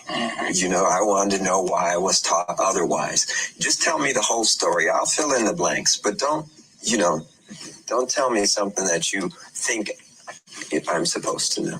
We're indentured servants and we got a Black president now? It says I was... When I saw the State of the Black Union, Dick Gregory really moved me and a lot of my friends. That showed to everybody who comes over the house, especially white folks, because they need to hear that. so that they know more about all of us. Because what he said affects all of us. He said something that really hit home about this phenomena of chemtrails. And, when I was a kid, I used to see these trails in the sky all the time. And so that's cool. A jet just went over. And then you started to see a whole bunch of them. And next thing you know, everybody in your neighborhood was fighting and arguing and you didn't know why. Okay. All right, so you guys see what Prince is saying? So he was definitely ahead of his time. And so do you understand, like, does that make a little bit more sense when I say, like, he's talking about chemtrails being sprayed in the hood, and then you'd see people arguing and fighting, but they're not even realize that they're being manipulated. And how do we know that stuff like that, not saying necessarily chemtrails, but even certain frequencies, through the music that was out before the whole riots took place in the Twin Cities? All these musicians out here talking about demon time and, I'm a savage, and, that's all energy. So I really felt him when he put that out there, and his birthday was just the other day. So happy birthday to Prince as well. So he was speaking a lot of truth, and that was years ago, and a lot of the stuff that he's saying, I'm like, damn, that kind of relates to what we're going through now. So it's just very interesting. That's why we made him a part of the whole twinning conspiracy, with him being a Gemini, and just, he was definitely ahead of his time, especially naming his band The Revolution. Okay. So I hope you guys enjoyed today's show. I had a really good time, spending time with people. I mean, we had like close to 13,000 people in here. So this was awesome. I'm going to read these last super chats, and I'm going to go ahead and head out here. I know y'all hate to see me go, but I'll be back again. Let's see here. What do you think about white? Oh, Lord. Hold on. She said, what do you think about white women holding signs talking about black men's peen? I find it distasteful because black men are more than just their peens. Thank you for the super chat. I've been seeing that. I've been seeing them trying to sound hip, like, don't just guzzle black dick. Make sure you scream Black Lives Matter. I've seen them holding eggplant signs. I've seen them saying, I like to bounce on black dick, so I'm here, bouncing with Black Lives Matter. I've seen all the little cute protester signs. I don't really feel one way or another because, sadly, a lot of these black dudes done hype these ladies up, and hip hop and otherwise, to hype them up, to make them feel like they're sexual beings and that's all they are. So that's how, they perceive them. But I would say to any black man whose so-called girlfriend is walking around with a sign like that, you might want to think twice. Is she really in the relationship because she loves you? Or is she there just for that BBC? That's all I'm saying. So again, a lot of people allow themselves to be sexual fetishes and, sexualized by, women of opposite races. So they're going to have to speak up against that. But yeah, I've seen the signs. I think there's a time and place. And I don't like seeing signs about peen when there's also, 5 and 6 year olds there marching. It's like, what are you trying to say, lady? The whole thing is a mess. It's a straight up mess. Let me see here. Darrell Millhouse since 20. Thank you so much for the super chat, Darrell. Italian Curl says, I have been watching and learning from you over 10 years since before I migrated from Italy. Thank you for always being factual and objective. Thank you for your bright aura. Love you, Bella. Thank you so much. Thank you for the super chat. I appreciate it. It's awesome to always hear from people from like all over the world. Like that's just weird to me that I have so many people like around the world, like who just watch me. You know what I'm saying? Because when I first came out here, I never really would have thought that. I would have just thought it was people here in my little city or like, in America. But it's like, I have global supporters. So that means so much to me. So thank you. Miss Netta Baby One. She sent 10. Thank you so much for the super chat. Jocelyn Jackson became a new member. Welcome to the membership. Appreciate it. Let's see here. Francisco. Junior says, music is a powerful tool to make people behave in certain ways. Also, in my Kanye voice, you are my favorite YouTuber of all time. You are the best. Much love to you, T. Thank you so much for the super chat. And it is the truth, and I suggest that people really go research everything I was saying in that video that I made, the podcast. All of that stuff is factual. All of that stuff is things that I have researched over the years. I mean, you guys know, I mean, this is what I do. I speak on music and celebrities and pop culture.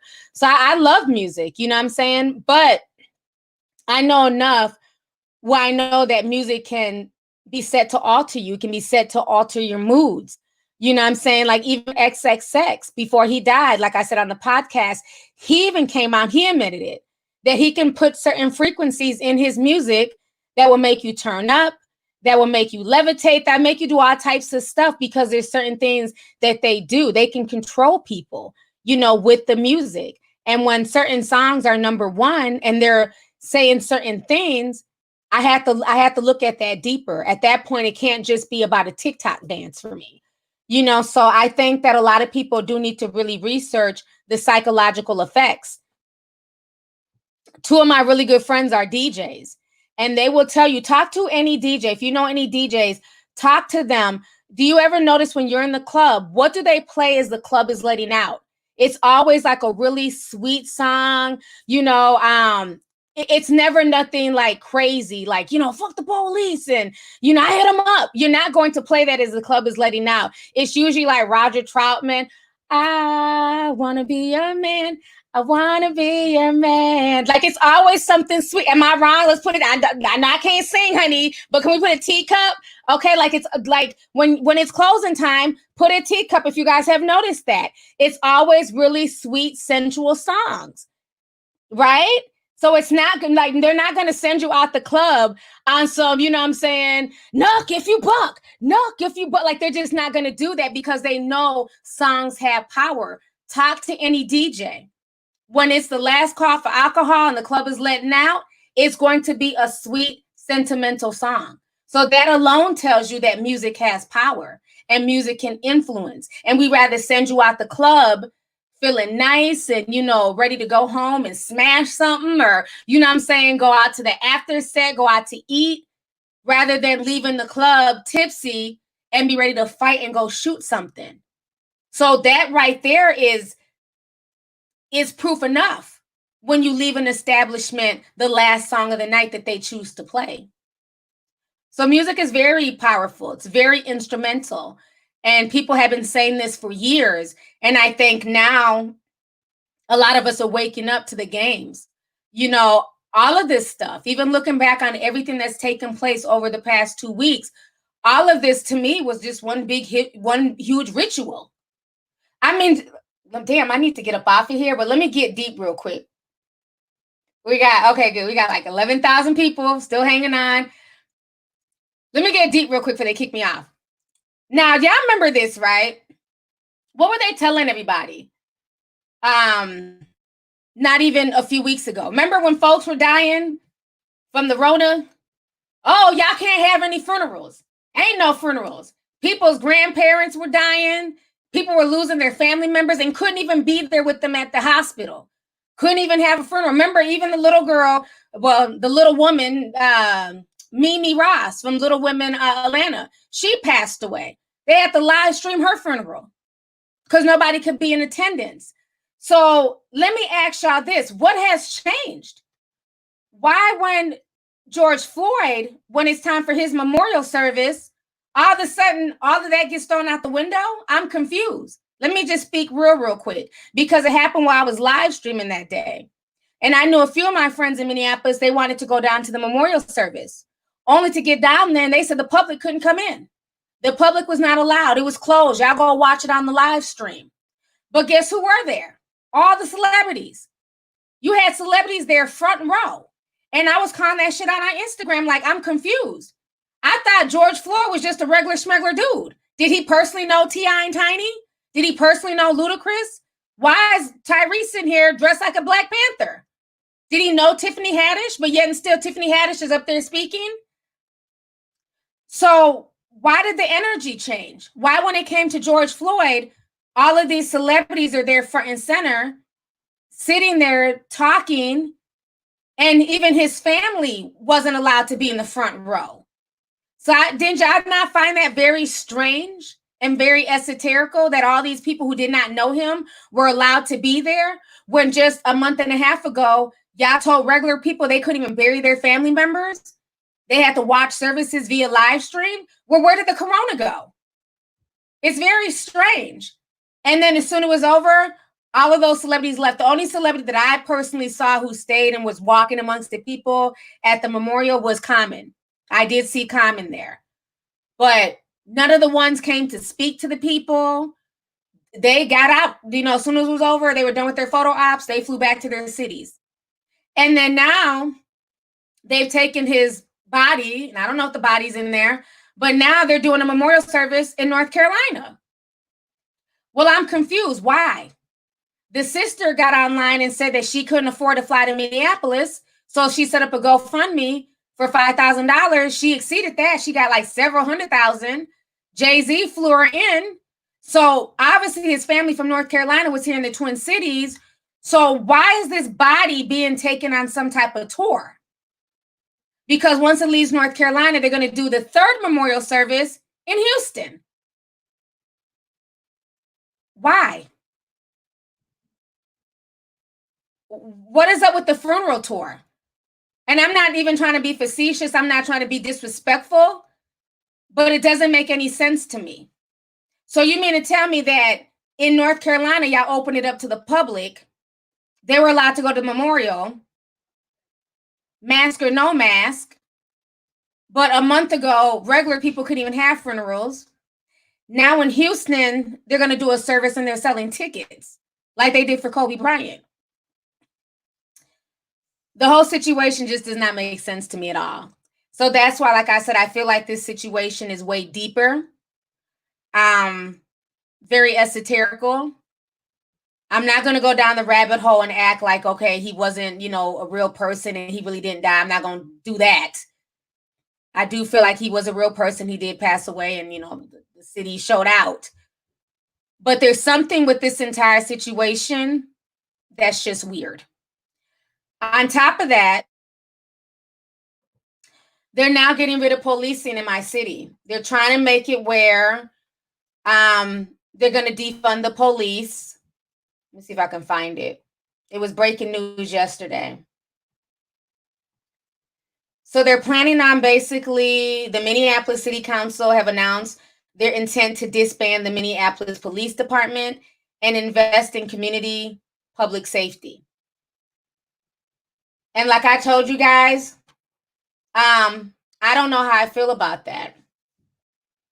Because for me, it sounded more and more like the purge. Like, y'all are on your own. I understand the defunding aspect and taking more money away from them to fund certain things in the community. But you even have people going to extremes saying that there should be no police whatsoever. And it should be the whole community policing themselves. Well, absolute power corrupts absolute power. So what's to say that these community people that you have policing those in the community may not become corrupt with power as well? So until I see a solid plan, I'm not for any of this stuff. Because I noticed that people who are the loudest, who are speaking for my city and who are saying, get rid of the police, abolish the police altogether, they don't have to live here. It's easy to say abolish the police here in this city when you live in Iowa or you live in, Roseville, or you live, in Chicago, and you don't necessarily live in the city that may be affected once you abolish the police. And I don't think that they can do that. I don't think technically they can just abolish the police department, but it's going to be very interesting where they go with this whole defunding proposition. It's going to be very, very interesting to see where that goes. But yeah, if to me, that felt very purgish. You know how in the purge, they're like, for the next 12 hours, there is no emergency services. Don't call 911. Don't call the police. Don't call the ambulance. You're on your own. It comes out very, very purgish. Okay. That's just how I feel about this situation. Until I see a clear-cut plan, I'm not really for it. Yeah, it's way deeper. They're trying to do it in LA too. Yeah, it's something, because in a minute, if they're not, yeah, Isaiah Muhammad says they're bringing soldiers home to police the streets. Yeah, it's going to be more to it. I don't see them getting rid of the policing and just supposedly having the people police themselves.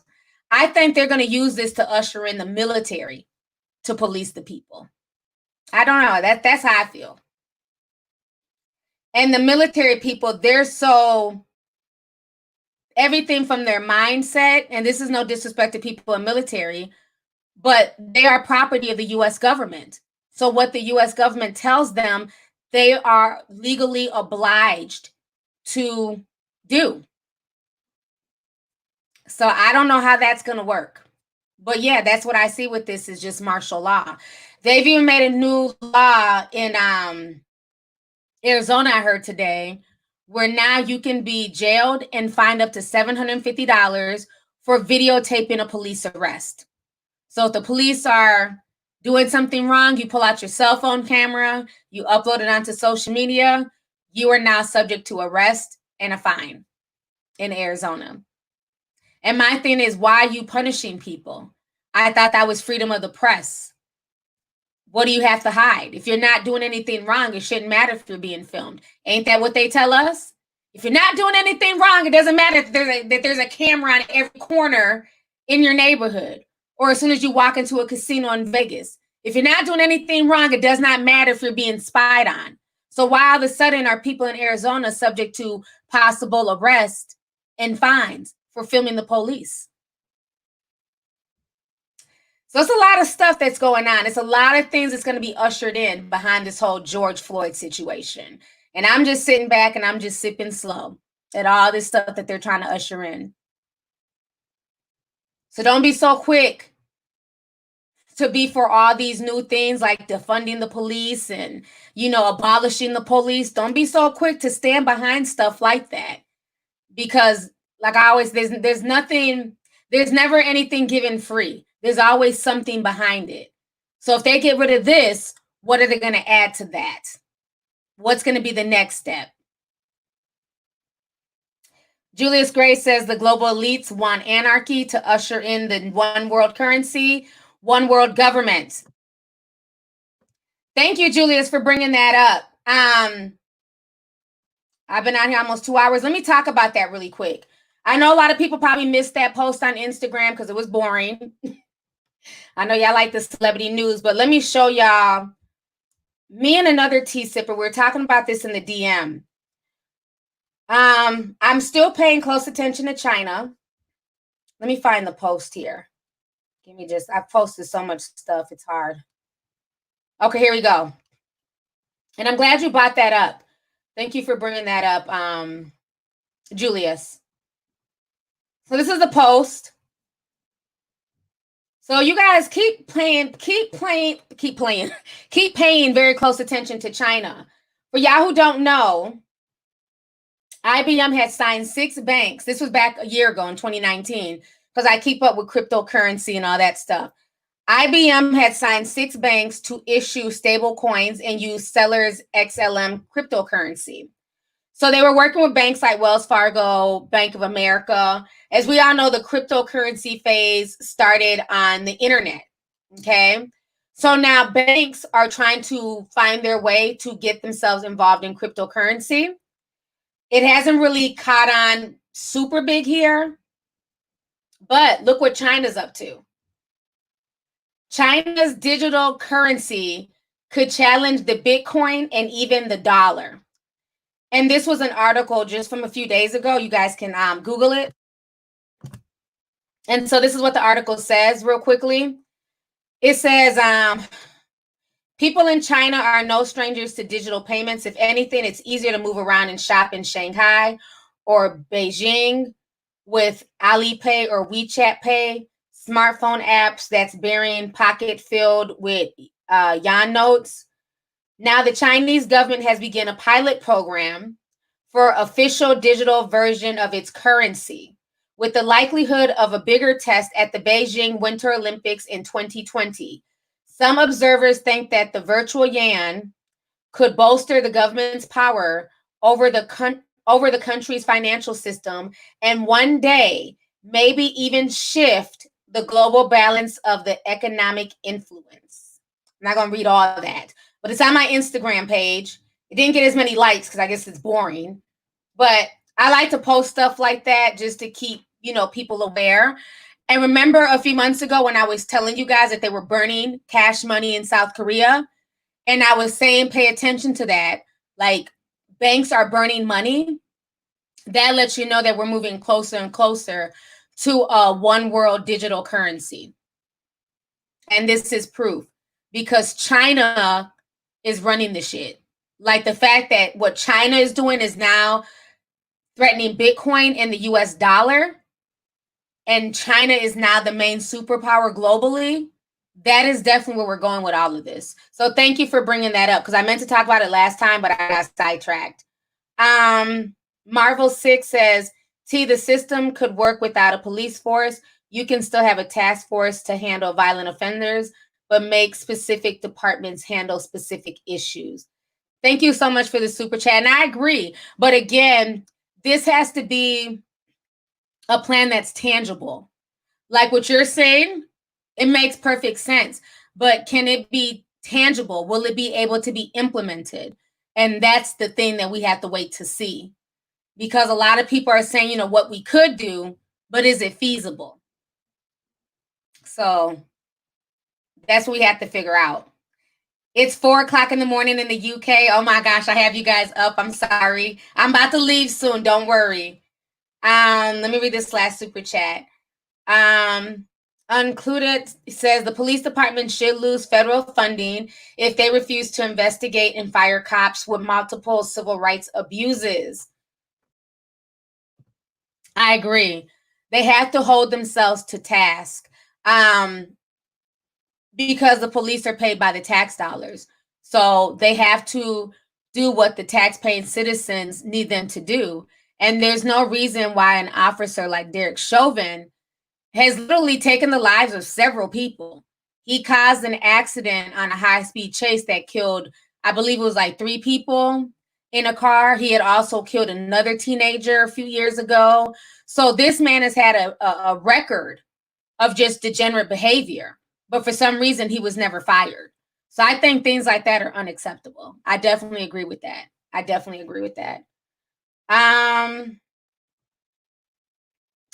Let's see here. Mesmeric 5110 sends $49.99. She says, I absolutely love your content. Stay beautiful, intuitive goddess that you are. Love from Jersey. Thank you so much, sis. I really appreciate the super chat. Thank you. And I heard that Jersey really didn't show out. So that's good. They said a lot of people, there wasn't too much violence in New Jersey because you guys have went through y'all's own riots. So I think people remembered what happened back then. And so it wasn't a lot of chaos out of Jersey. So kudos to y'all for that. Novelist Diane says they already signed the Hong Kong National Security Bill.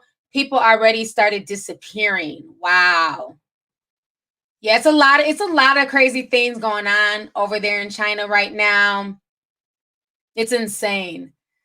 Ms. Kramer says, T, did you see when Fox News posted a chart showing how many viral black male deaths cause high stocks? They apologize later, but it's creepy about that case. I didn't see that. I'm going to have to look that up. I did not see that at all. So you're saying that it caused the stock market to rise? That's really weird. I didn't see that at all.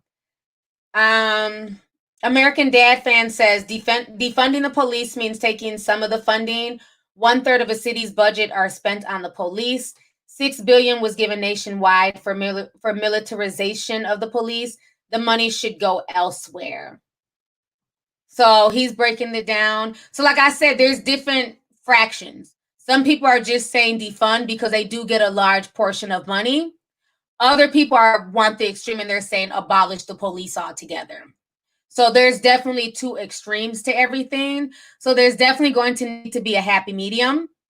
And until I see a solid plan, I'm not going to stand behind either. I want to see a solid plan because at the end of the day, I have to live here. So, but thank you for that breakdown. Just sit and watch Pimp. I like that name. When Chauvin killed George, he had no hair. Now he does. That demon left the body. Then he killed the black. Then he killed him and his spirit came back. Yeah, he doesn't. The guy who's on the mugshot to me just does not look like the guy in the video. It looks like two different people. Maybe we're reaching, but I don't know. Maybe we're reaching, but it just looks like two different people to me. Night Guy says, T, I got a question. Why do you think we have so many closed-minded people in the world, in your opinion, before we go? I think a lot of it is how people are raised. And it just depends on how you're raised. Like, even when you think about racism, that is something, nobody's born racist. Nobody's born, homophobic. It's all about, what you're taught by your family. And a lot of things are ingrained in people really, really deep. So I think that that's what causes a lot of the closed-mindedness, I'm saying, is how people were raised. And especially if you've never seen outside of your community. If all you know is your little bitty neighborhood and you've never been outside of that, that also helps to keep your mind closed because you see the same thing day in and day out, people who look like you.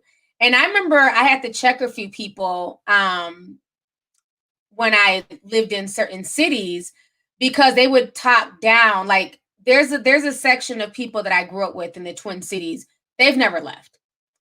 Like, people who live in the Twin Cities will understand when I say this, that technically people in St. Paul on this side of the river, they don't go to Minneapolis, and people in Minneapolis don't necessarily go to St. Paul. Unless it's like an event, you just really don't cross the river like that. Most people don't. I do because I have family and friends on both sides of the river, and I've always hung out on both parts, even when I was younger. So that's never been an issue for me. But there's friends I have who they don't leave St. Paul. They don't do anything in Minneapolis. Everything they do is in St. Paul. I have friends on the south side. You will never see them over north. I have friends on the north side. You'll never see them over south. And it's a lot of cities like that. It's a lot of people like that. Like you'll have people, think about even like New York. You'll have people in Harlem. They really don't go to Staten Island. You'll have people in Staten Island. You're not really going to find them in the Bronx. People get so comfortable in their little neighborhoods. And I remember talking to somebody and they were saying that they don't have to leave LA. They don't have to leave their section of LA because everything happens in LA. LA's popping. There's always festivals and music and things like that.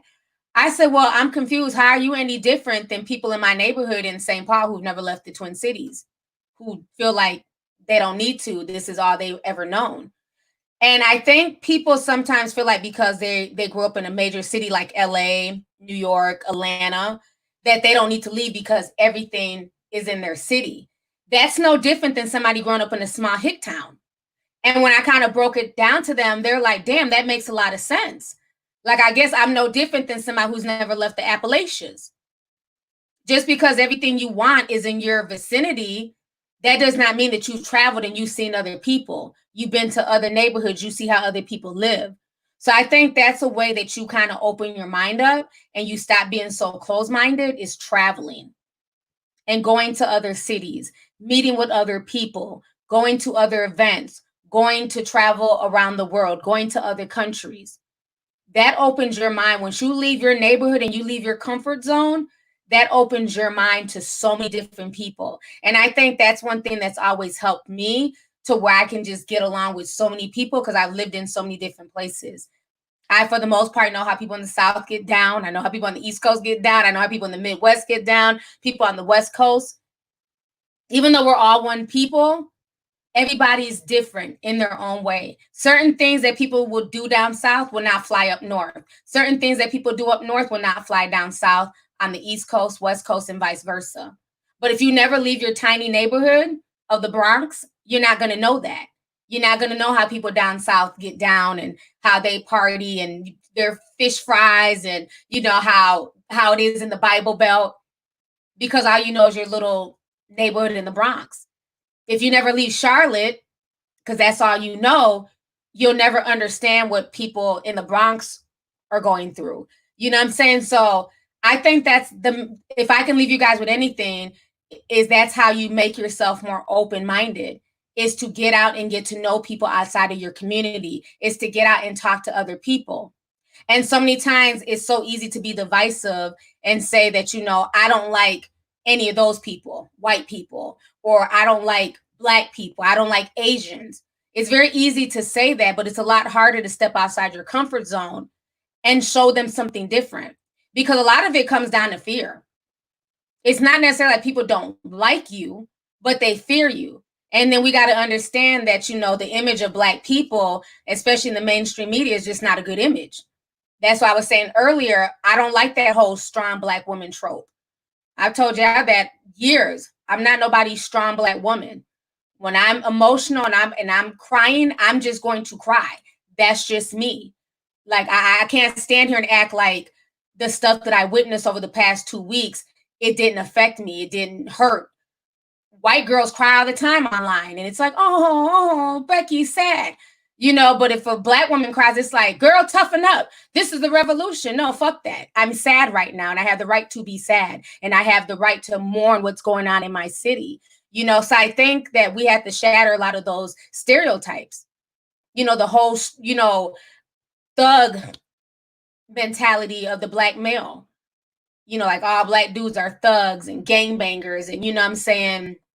And that's not the case. We need to showcase Black men who are smart, who are articulate, who are not out here trying to destroy the community. We need more of that being seen. And you know, changing that imagery starts with us. And that's why I feel like, you know, we have to hold people who supposedly represent us, we have to hold them accountable. You know, YG's talking about coming together, but then in the same breath, you're speaking all this gangbang talk. That's not the time for that. Let's talk with some articulateness, and let's talk, you know, some real shit. Leave the gangbang and stuff for another time. We're not here for that. So yeah, those are my words, honey. Thank you guys so much for the super chat. I've been on here officially 2 hours and 6 minutes, y'all. I've been running my mouth. It's 10:34 here. I'm gonna go ahead and jump off. I hope that answered your question. You know, at the end of the day, we have to work. The only way we're gonna come out of this is to work together. That's the only way. Nobody can do this by themselves. We have to work together, and we have to hold people accountable. Businesses, corporations, all of that stuff. Don't just say that your Black Lives Matter because you don't want your stadium burning down, Roger Goodell. Okay? Because when Kaepernick was kneeling for 3 years, you shunned him. You were pissed off. Now all of a sudden you've seen the light. I don't like fake shit. So we got to be able to see through a lot of that too and hold people to task. So I hope something good comes out of this. But again, I'm also nervous for what's going to be coming down the pipeline. Because before I leave, think about it. You know how like when you were a kid, how you might have been acting up as a kid, right? And your mom lets you show out at your auntie's house or at the party, but she lets you know when you keep showing your ass, wait till you get home. That's what it reminds me of. I feel like we've been out here showing out. Well, not we. I ain't burning down shit. But folks, anarchists, been out here showing out, burning down stuff, looting, rioting. And I just feel like America's the parent right now. They're just sitting there with their arms crossed, tapping their foot like, yeah, wait till you get home. Show out now in front of all these people, but wait till we get behind closed doors. That's how I feel right now. I don't know if y'all understand that, but that's how I feel right now. Like America's just sitting back. The government's watching all this fuckery play out. Like, yeah, y'all keep on showing out and protesting. But wait till we got, wait till you see what we got coming down the pipeline. My punishment, like, you know what I'm saying? Like, what's about to happen to all of us? Even the ones who weren't down there acting a fool. Like, what is going to come of all this chaos? And at this point, it's a waiting game. So on that note, I'm out.